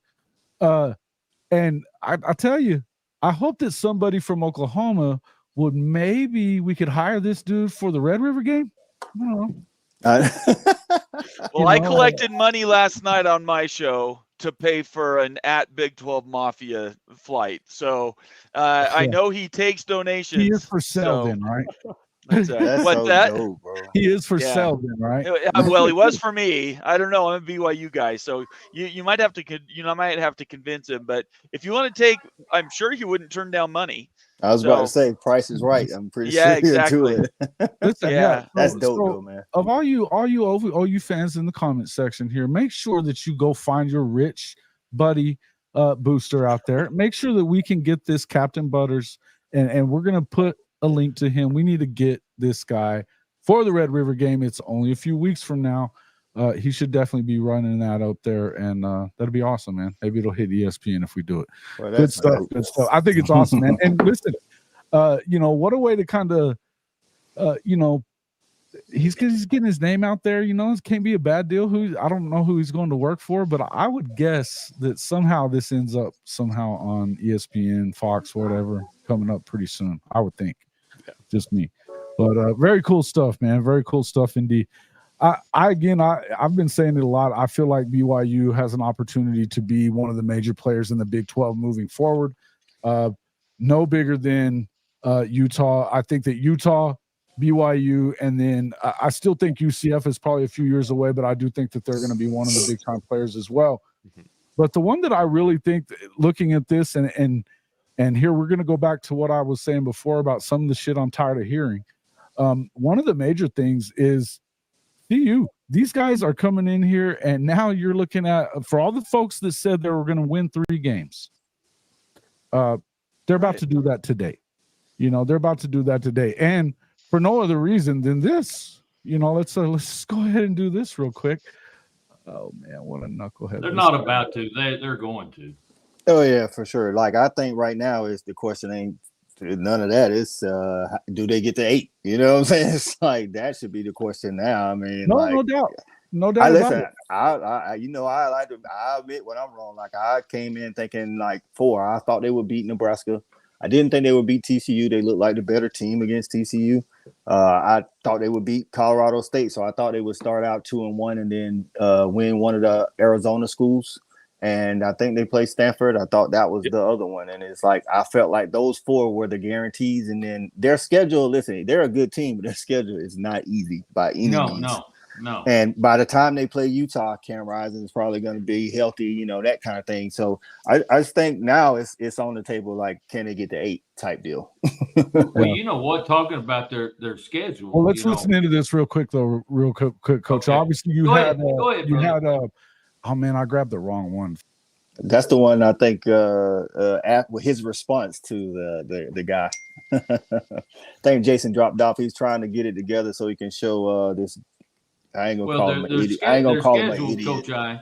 Yeah. Coach I, like you were talking about their schedule, they're probably about the 5th, 4th or 5th toughest schedule in the country. Well, that was one of the reasons coming in why my expectations were where it was, not just because of Colorado's team. It's like you have to play your schedule too, and not for nothing. I did say that I felt like the 12 was going to be one of the better conferences because of the quarterback play. And Shedeur is just adding to that. So, I mean, they still got to play USC, which is, I think, going to be, it's going to be a real game. It's hard to win at Oregon. You got it. Washington State's offense is looking good. So, they got to go to Washington State. You know, Utah, that conference is just, right now, offensively, you got to put up some points. Luckily for Colorado, they can. So Absolutely. Well, but, when the season started, I was one of those that had the crazy hat on because I thought they were going to win 6. And so people were looking at me like I was out of my mind, which they're on the money with that. But yet, they're going to be pretty damn good. I mean, like you said, are they going to get to 8? That's the question. Yeah. What do you think, David? Oh man, I would love for them to get to 8. As we talked last week, that's the number that I picked them to win a month ago. And I mean, if that hits, man, I do have some bets on 7 wins. You've been doing good in that department. You're good, brother. You're in good. But man, I'm excited. I'm excited to take care of business tonight. And then we really got some of our toughest opponents ahead of us, which I'm super pumped for. And man, I would love to beat Oregon. I would love to beat USC. But yeah, we're gonna have to play everybody in this complete room games would love to do to it. see that too. We would love to see that too. All right, real quick. Let me go ahead and share this real quick. Let's see, where was he at? There he is. There's old Coach. Coach Dummy. I gotta call him Coach Dummy real quick. Yeah, this dude, Coach. I want to be on TV. Yeah, that guy, right? All right, here he goes. Just had a lot of public You want to critics. hear that? Yeah, I'm not one of them.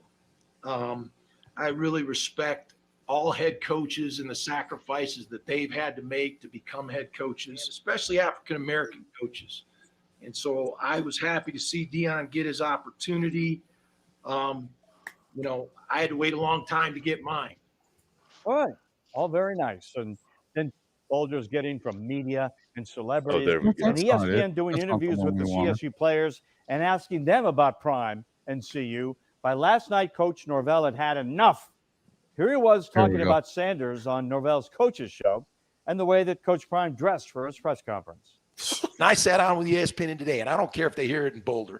I told them I took my hat off and I took my glasses off, and I said, when I talk to grown-ups, I take my hat and my glasses off. That's what my mother taught me. So, they're not going to like us no matter what we say or do. It doesn't matter, okay? So let's go up there and play. Well, there you go. The national headlines. Coach Norvell taking a shot at Deion. Just what we all Who gives a shit?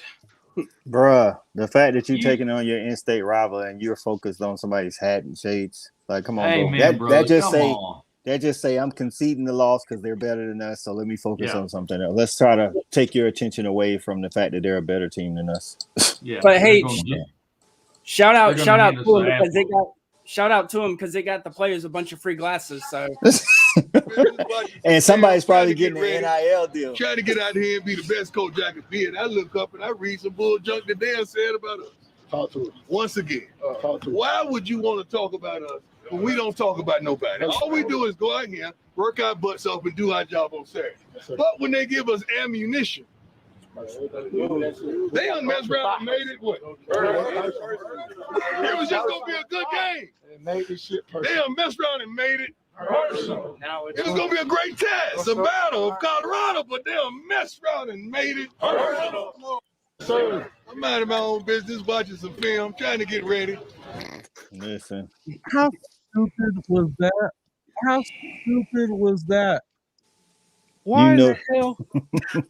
But, There were some players sitting back like, why would you do that, coach?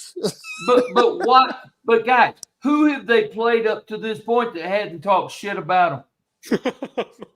Well, I don't think that Sonny Dykes know what didn't I'm saying? talk trash about Sonny wasn't talking shit. No. Sonny's that's what Sonny's been in the game Sonny's for. a class act. Yeah. Sonny's a You know class what I'm act. But again, and I kind of agree with Coach I. They want to place the emphasis outside here so everybody's focused on this crap instead of the game itself. Because they're probably going to take an ass whipping, and they don't want that to be the focus.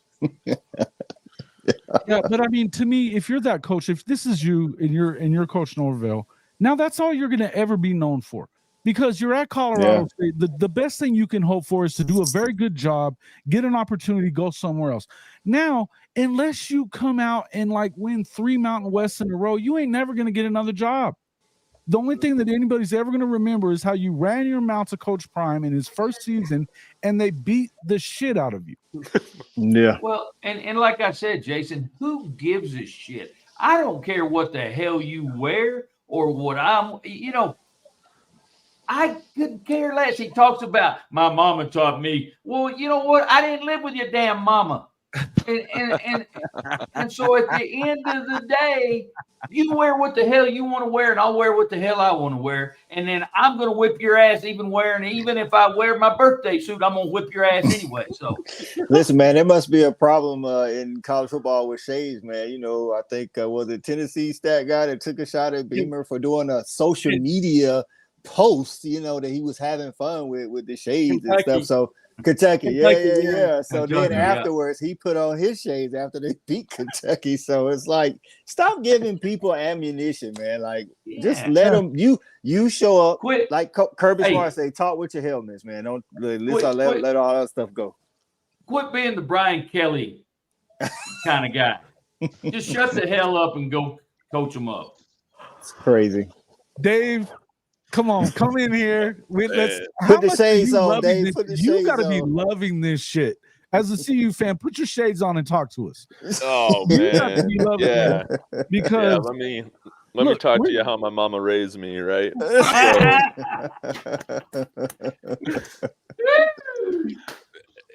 Like y'all said, man, I think this is hilarious because it is clear that, you know, there is a whole team, there's a whole movement of saving receipts for anything negative said about this team, said about Coach Prime and all that. So it was very surprising to hear Coach Norvell say this earlier in the week because, again, like, this is an in-state rivalry, yes, but we don't hate CSU. I mean, they're like our little brother, you know, that we beat up on once every few years or so. So it's not like, you know, when he's saying there are guys, all right, just going to hate us. Hold on. This is not what we wanted from you. Talk shit. Let's go. Come on. Well, I'll say this is that I think, you know, I was worried a little bit about the spread. You know, when are the backups going to come in, all that. But now, I mean, there is a chance for us to put on an amazing ass whooping. And I think it's really cool because since the college football slate's a little weak this week, I mean, everybody's in town. Everybody just wants to see an absolute thrashing of a team this evening. And you know, how often does that happen? We're going to run up the score. Keep in mind, Shedeur already broke the single game record for passing yards against TCU with 510. Sefo Ufau currently holds the record right now for single game touchdowns with 7. So he's got to get 8. I have been of the mind that I want Shedeur Sanders to be immortalized here. So he needs to break every single passing record that we have, you know, for career, for season, for single game. So what I'm hoping for is that we see Shedeur put up 8 touchdowns today. That's just what I'm hoping. There we go. That's what we were looking for. Come on, listen, people showing up like ancient Rome, man, when the gladiators took on the beast or whatever. It's like, do you want me to kill him? Yeah. And then all the crowd is like, "Kill him." But man, it is so hilarious. And like, again, I didn't go out to campus today. I was so exhausted after the Nebraska game, like that whole thing, and like freaking waking up at 6 o'clock to get out there and not finding parking. And I was just, man, I just want to enjoy this on TV this morning. But man, like the fact that I've been seeing tweets that Big Noon is sending people out to the game day the game day crowd to be stealing fans away to bring them over That's to freaking awesome. to their Oh, wow. It was some of that going on last year in the Texas Alabama when they both were there. It's so funny, and the fact that like I went to graduate school at CU, got my MBA there, and to see this just happening, the business building is right where game day is at. So I've walked that field, countless amounts of times. To see this happening, man, to see everybody just wanting to come here to just see an ass whooping, it's amazing. And this is another thing that I wanted to bring up, Jason, that I've talked about on my show a little bit this week. What is it with these coaches that they just don't seem to learn? It's like they need to touch, the stove themselves to understand that they're going to get burned, that they're, that it's hot. I don't really know what's going through Jay Norvell's mind. I thought that we were just going to play a simple game, let people get in here that haven't gotten a lot of playing time yet in the second half, whatever, that's totally fine. But it's like, I mean, we can give it to you rough if you want it. We can break out the handcuffs. We can make it a little kinky. If you guys want that, we can really bring it tonight.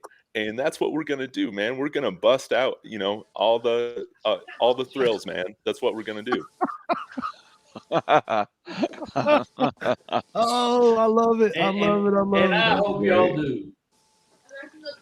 Yeah, because then we got conference play.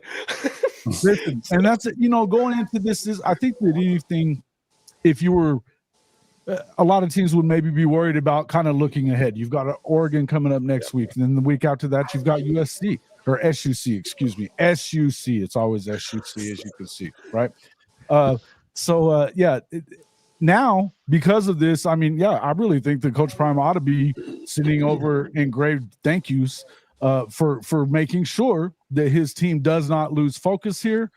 Their focus remains on, stomping a mud hole into that football team as they get through with this game. Look, guys, I'm going to pass it around here, starting with Bomber. What are your thoughts about this and all this? I think a lot of folks did not expect a whole lot out of Colorado, but with the way things are going, what are your thoughts about this team now? I'm a believer, right? Look, after the first game, I came back and hat in hand admitted that I'd underestimated Colorado. So now that I have that behind me, I think I am nothing but in their corner. Will they beat Colorado State? It's a joke, right? It's a joke that they would even try to be on the same field with them. I think Norvell's trying to gin up some sort of rivalry, and that's not gonna work. Making fun of sunglasses and hats and everything, and that's ridiculous. So as far as we are going into the season, unfortunately the Pac-12 is stronger now than maybe they've ever been in the last 20 years. This season is the best season that they're going to have in ever, because it's dead after this season. So I still think they can win 7 or 8 games though. Definitely. Coach I, if you're taking off now, I want to just say, let's let everybody know how to find you before you take off, man. We appreciate you coming in. Yeah, man. Love you, Coach John. Fanatic Sports Network on Twitter, YouTube, Facebook, IG, all that. Fanatic Sports, man. Hey, always good to be on, man. I like the morning show, Jason. Good idea. Look forward to talking to you tomorrow, David. We're going to preview that Oregon and Colorado game, man. Should be a lot of fun, man. So, hey, shout out to all of y'all. Dope for tell Captain Butters, man, that flight path was dope, man. Very creative, dog. And I love it. Shout out to Coach, man, and Stat Guy. I'll talk to you today, dog. Love you, brother. You do a great job, man. Appreciate it, Coach. Thanks for coming in, Coach. man. My man. All right. Okay, cool. Yeah, and so we'll go to Stat real quick. Let us know what your thoughts are about Coach Prime and CU. You got to be right about something today. Come on. Well, I mean, hey, I was dead wrong about this because I had them winning 3 or less, and obviously they jumped TCU, got the season rolling. I felt I had them beat Nebraska all along. I'm not high on Nebraska at all, but now you look. I mean, they're gonna absolutely beat Colorado State like they stole something, or that they're just a bad parent, just want to beat the hell out of their kid for no reason. I mean, this thing's gonna get ugly, but the schedule gets tough, and it's like you're looking at 6-6 for sure, but you talk about they can beat one of these 6 teams ranked in the top 15. You're talking about having a great year. You beat 2 of them. Now you're talking about 8 wins. I said all along, if Prime gets him to 6-6, I don't care what anybody else does in the country. He's the coach of the year. Go ahead and print his name on it. It's a wrap. And I mean, with what he's doing out there is amazing. And personally, I like all the day-to-day nuances, trash talking, the vibes. It's just fun, man. Like make college football fun again. Like let's go back to the era of the BCS where you have to beat somebody by 70 to make sure you get into the championship game. That's what tonight's going to look like. It's going to look like Oklahoma back in the early 2000s, making sure they were going to play their way into a championship game by beating the Sisters of the Poor 77 to nothing. Right. Yep, that's true. You're not wrong. You're not wrong. And that's listen, Coach. Go ahead and say what you got to say. I know we have been. First off, before I give it to Coach and I have been on CU all year. Yeah, long before anybody when it was popular to be. We've been saying you're underestimating these guys. Go ahead, Coach. Oh, mine's going to be short and sweet because I could talk an hour on this topic because of all the shit talking that's gone on about CU and Deion Sanders and what he was – he's cleaning the house. That's not the way you handle business. Screw you guys that were thinking that shit because I'm just telling you right now, he did it. He did it his way, whether you like it or you don't like it. And look what he's coming up with. He is kicking people's asses, taking names, and it ain't stopping today. So keep doing what you're doing, Deion. I don't care if all the coaches don't like it. I don't care if the fans don't like it. And like I like to say, if you don't like it, I'll bend over and you can kiss my ass. Never short on words. Never short on words, Coach Roy Ball here. That just leaves good on me. I'm going to say, as I was saying a minute ago, bottom line, when Bryce was here, we were doing the same thing. When he was still at Jackson State, we were wondering where he was going to go. And said that, hey, he's going to win no matter what. If you can recruit like this to Jackson State, what can he do at a Power 5 program? And it didn't really even matter who it was, to be honest with you. No matter what, if you can go do that at Jackson State and get the number 1 recruit in the country to go there. And Shedeur, people forget that Shedeur was a high 4-star quarterback. He could have went anywhere in the hell he wanted to, and he went to play for his dad. Hey, Jason. He goes and kills it at that level, and everybody still wants to talk. This is one of the reasons one of the things that really I'm sick and tired of freaking hearing. We got a whole list of them today for this show, but let me present this one real quick.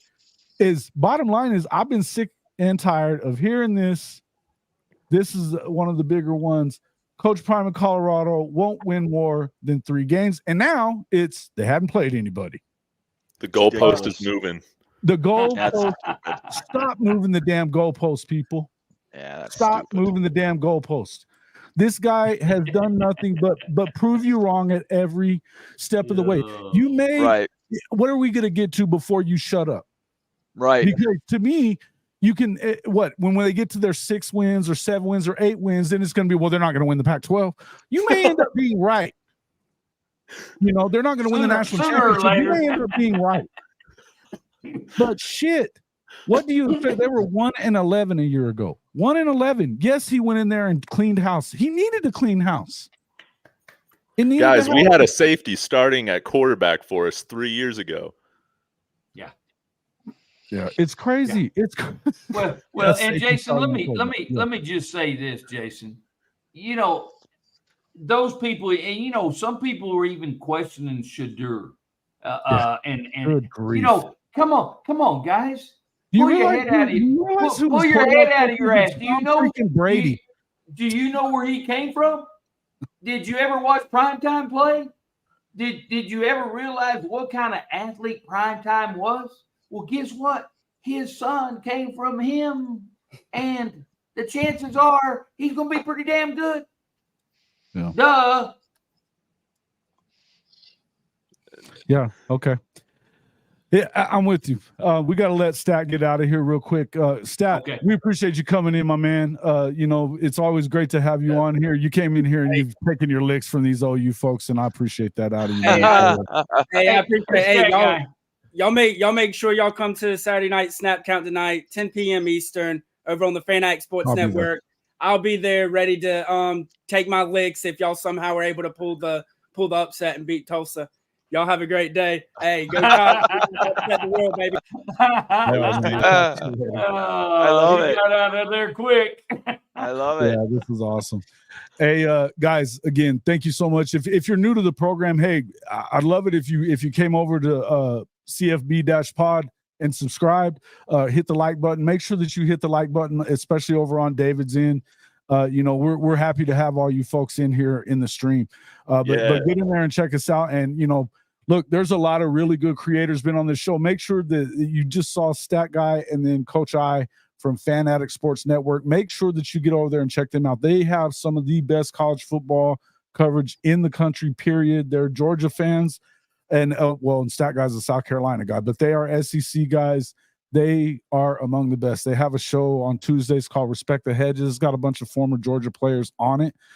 Solid content day after day. As we talked about before, the Big 12 Mafia Bomber has built that channel in a short amount of time into one of the most respected programs, particularly for realignment on YouTube, period. Nothing but respect for Bomber. So make sure you get over there and check them out as well. But hey, we'd love to have you be a part of this community as well. We got a lot of love for, listen, I'm an OU guy. Coach, as you can see, is a Notre Dame guy. But we love college football. We talk college football and everything college football, and this is the way it has been. I just wanted to say hi to Coach and David. David, we got to have you on next week, right? Yes, even if it's just for a little bit, we got to preview that game. I keep forgetting to. I know I've been needing to call you back, so that's okay. We need to make this happen. So absolutely, yes, most definitely. Okay, all right. I've Jason, written it down so we won't forget. Hey, Jason, I do want to.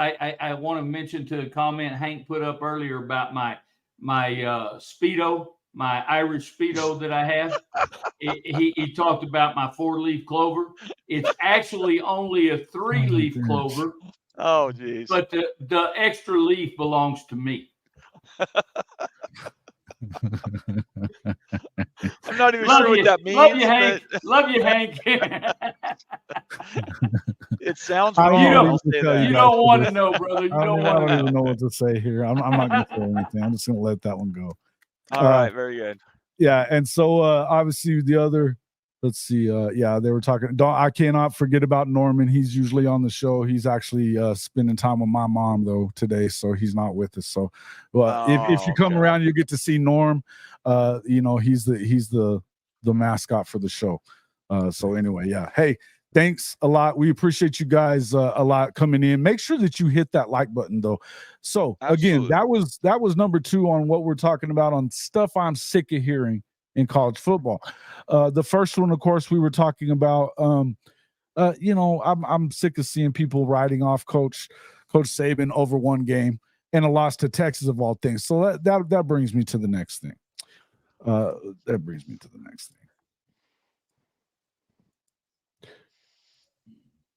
Now, Texas fans are saying that they're moving the goalposts, not getting their flowers after they beat Alabama this week. What? For the love of God, win something for once in your freaking life other than a single game in the season, and then come talk to me about how nobody's giving you your love. Holy shit. Show us some consecutive wins, guys, and then, you know what? I'll eat my words, but y'all still suck.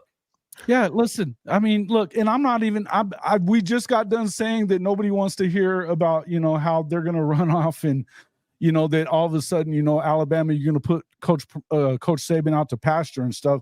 But until you guys even win a conference championship, spare me how, I don't want to hear the, I'm back or they're back stuff or, Jesus. Yeah, we're back stuff, It's silly talk. So this is one of the things I'm most sick of hearing as well. that that now, oh, we're moving the goalposts and everybody's hating on us and not giving us our love for beating Alabama. What do you want? What do you want? Automatic trip to the freaking playoff here? Yeah. Get through Kansas and all that stuff, and we'll see how you do. If you can get through this with one loss and freaking you win the conference championship, you'll be in the playoff. But until then, why would anybody believe that Texas is going to do that? I don't know why. I'll give them some flowers, some damn dead flowers. Yeah, and as always on this show, throw the horns down, please, everybody. All right. I will say they are a bit lucky that they don't have Texas Tech on the road this year. But yeah, I feel like most of the Texas fans I've talked to and reached out to after this week, they are still traumatized from the losses last year and are very, very nervous going into conference play. So we'll just have to see, man. Look, they haven't won a conference championship since 2009. Yeah. They've played for one since 2009. Wake me up when you do something other than run your mouth and win the offseason, okay? That's it. That's all I got to say. After winning one game. Yeah. After one game. We're 2 weeks in. 2 weeks in, and they want their flowers. They could have won. They could have beat Alabama last year, and they still would have ended up with the same record in conference. So just winning one game at Alabama has been sort of on a downward trend for a minute. So, yeah, I'm not saying everybody's going to go in there and just be able to beat them up in Austin, but I do think that more teams than not have a chance to beat them than ever before. Look, have you guys ever lost to them? BYU, have you ever lost to them? We're 4-1 against Texas. 4-1. Okay, so yeah, there you go. And they haven't beaten Oklahoma in consecutive games since like 2006. Oh wow. Okay, I didn't know that. So that's this is going to be what it is. Yeah. Hey Jason, how about that power? Is bullshit. Yeah. Hey Jason, how about that powerhouse Florida State down 7-0 to Boston College? Are they really? Down 7-0 to Boston College. Somebody said something about that the other day. That's funny stuff, by the way. Yeah, Florida State. There's another one that I could say, when you guys beat freaking teams like Boston College, North Carolina State and Wake, not to mention the, 8 in a row to Clemson that you lost, then we'll start talking about you too. But that's not as high up my list as the Texas one. Number one on the list, though, let's just go ahead and put this one out there because just want to give props before you guys beat the crap out of freaking CSU today, Dave. And then I'm thinking that you got a good shot. I think Oregon's going to be a tough place to go play and win, but I wouldn't put it past them to do it.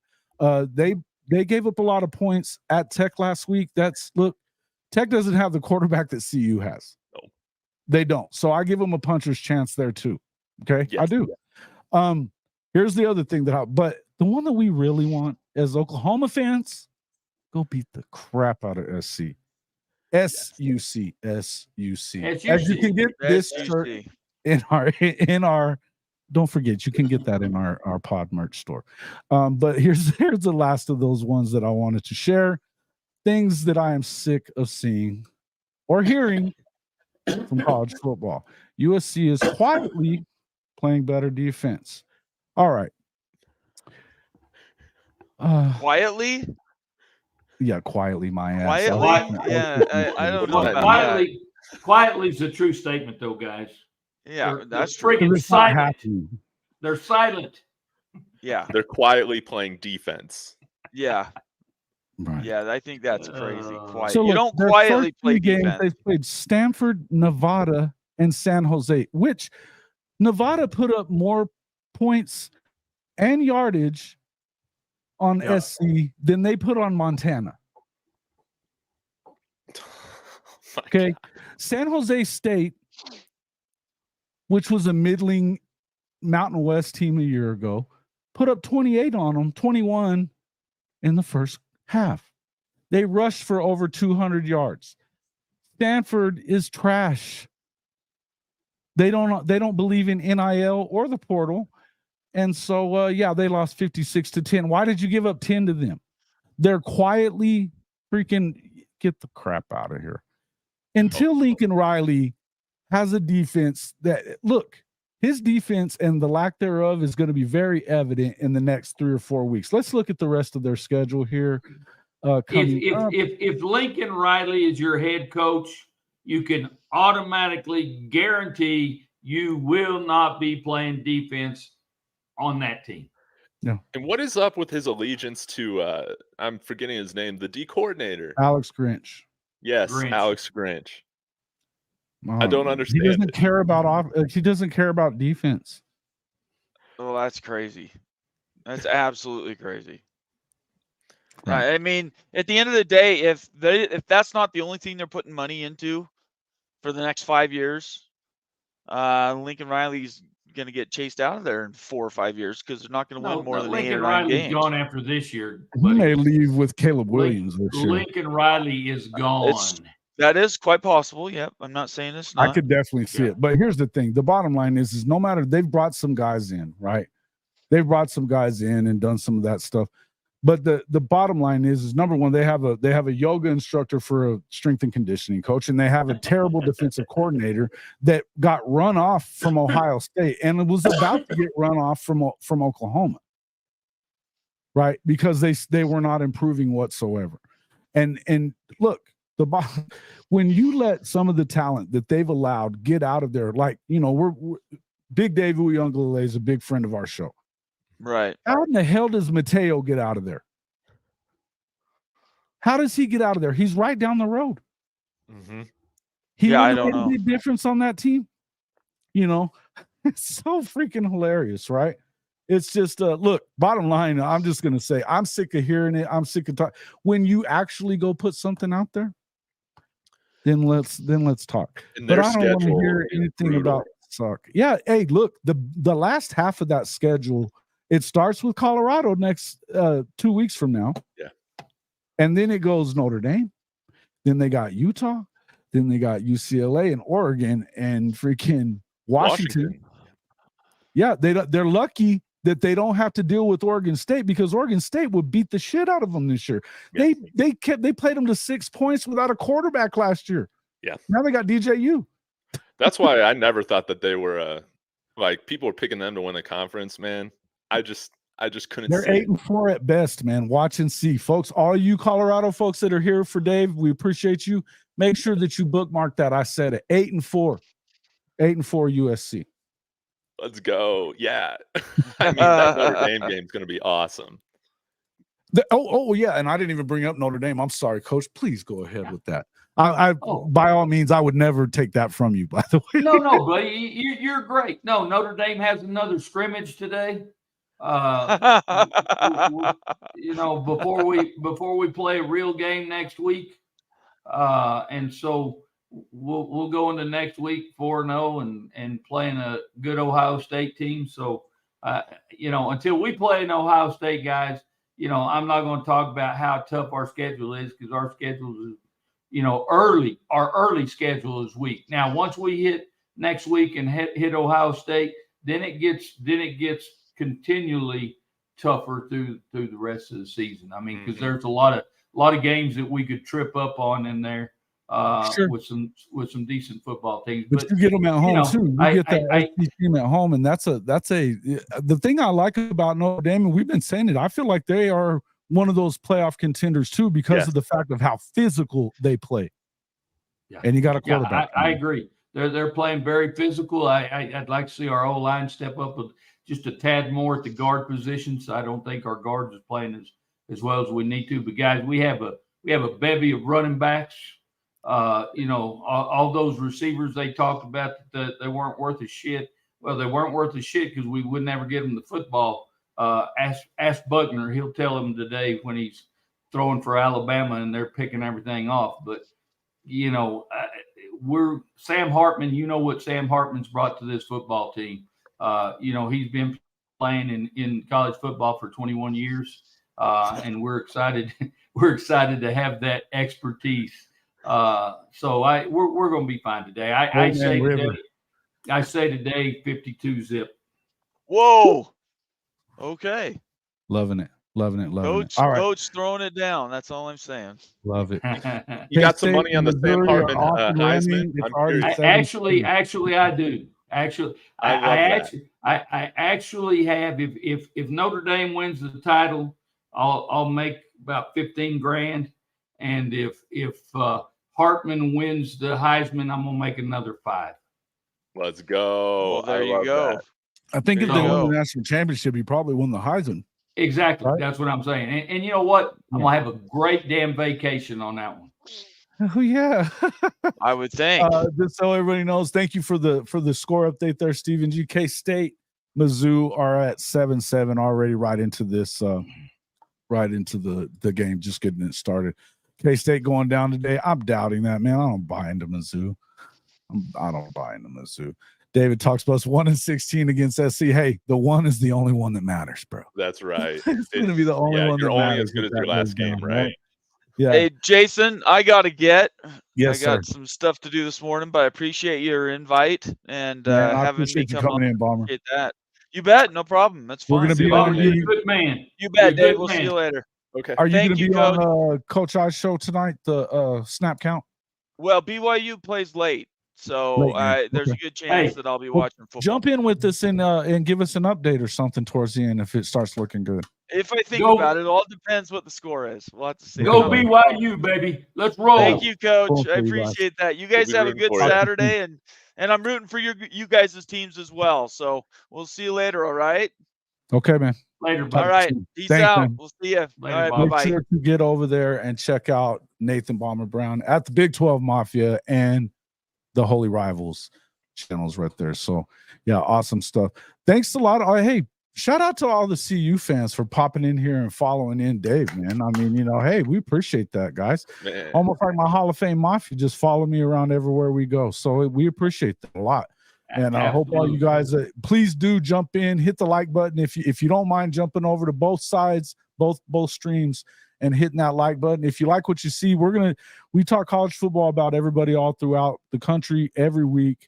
You might want to check us out and give us a shot. Just subscribe. I think you'll like us. We're not one of them haters. We don't hate on CU here, at least not most of us. No, most of the audience members are pretty smart about Colorado. So, hey, Jason, I'll tell you what. Real quick, I just want to say for my viewers that are checking in, before I was like a YouTube partner or anything like that, Jason was the first guy to ever reach out to me from YouTube, just encouraging me to keep going, to get on the show, all that. So he's been like one of my day one supporters. So it would really mean a lot. Definitely you support what he's doing. Definitely going to be doing some more stuff with him here in the future. Absolutely. Weekly, man. Yeah, so I just appreciate you, man. Good. Hey, thank you, man. I appreciate you saying that, man, too. But look, I've been very and I don't even want to use the word surprised. It's been very amazing to see your jump. Just where you started to where you ended up. I mean, you've already passed me up, and I had about 6 months, 8 months on you, I think, as far as starting this channel. So amazing work that you're doing out there with those guys, your dedication to it. I mean, Coach and I have talked about that a lot. You're one of those, we talk about this a lot. Our channel, we bring on the best content creators in the country, period, no matter what. I agree. I believe that 100%. We've continued to do that for, months now. And so, I'm glad to be able to get to work with you, man, just like these other guys. And I'm excited about what we're going to do moving forward as well. I feel like we can do a weekly thing and just kind of click together on it. But man, so are you going to be at the game today? Did you say you were going to be at the game, or you're just going to chill today? I was looking for tickets. I was going to go if I got some for free. That's just kind of how it was. So I had some that possibly could have happened with a friend whose company has season tickets. But they decided to sell the tickets instead of give them away to somebody at the There's company. Probably a lot of damn money in it. Yeah. There's probably a lot of damn money. Right now there is. There is. Yeah. Absolutely. I'll tell you that. Jason, yeah. Thanks, Coach Hey, Norvell. Jason, right? thank you. Yeah. Hey, Jason, I was going to tell you, and I know you said, David's got ahead of you and stuff here or ahead of us. And you do have a detrimental setback. And I think if you get rid of that, I think you'll be successful. I already know where you're ahead of. You get rid of You get rid of Coach's ass, and you'll start growing. First of all, everybody in there tell everybody how full of crap that statement was. I think if you got rid of Jason's ass, the channel would probably pop up quicker. But because I wouldn't be able to turn it on without you, brother. Yeah, listen, but I'd probably be better as just a producer, to be honest with you. But no, man, listen, our channel has been growing exponentially. I'm not upset about that. Yeah. Look, this movement for Coach Prime it's been really cool to watch, to be honest with you. There's, David's not the only one that's grown like this. There's a bunch of guys that have become creators just to cover this CU football team. Yeah. And they've blown up, and shout out to them, man. Shout out to them. And I actually have a lot of followers from the videos that we have done from CU. You know what I mean? I do have a lot of followers from that.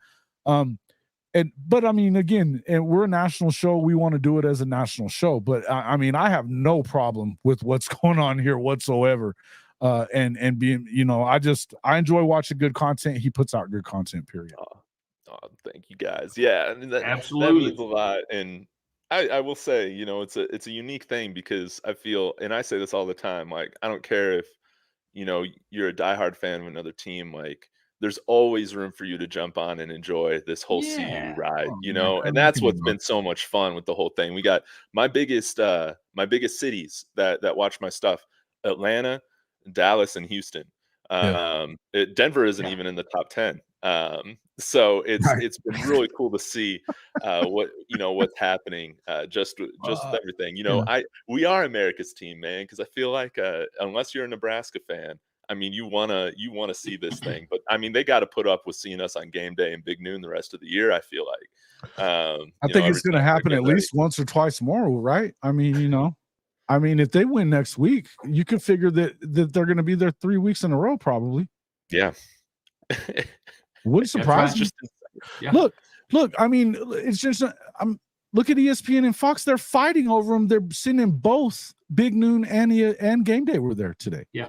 Awesome. It's rare that happens. It happened last year with Texas Bama, but this is on another level. And when you've had over 10 million watches in the first 2 weeks, it's real stuff, man. So, look, we've been going for a couple of hours now. Hey, Jason.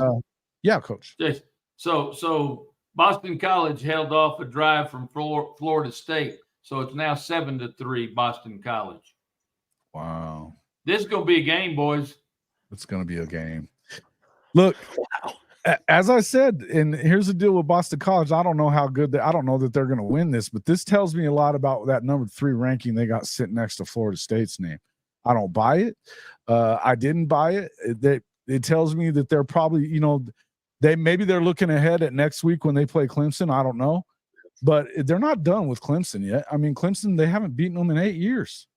They hadn't beaten them in 8 years. So again, they're another one of these programs that you got to show me before you get that done. LSU, Mississippi State, 3-0 Tigers right now. We'll get into some of the. Let me throw up a couple of the scores here. Let me go through a couple of what we got so far. You've got 3-0 there. 7-7 still with Missouri. They have the ball. And it's 4th and 8 at the KSU 12. Looks like they're probably going to be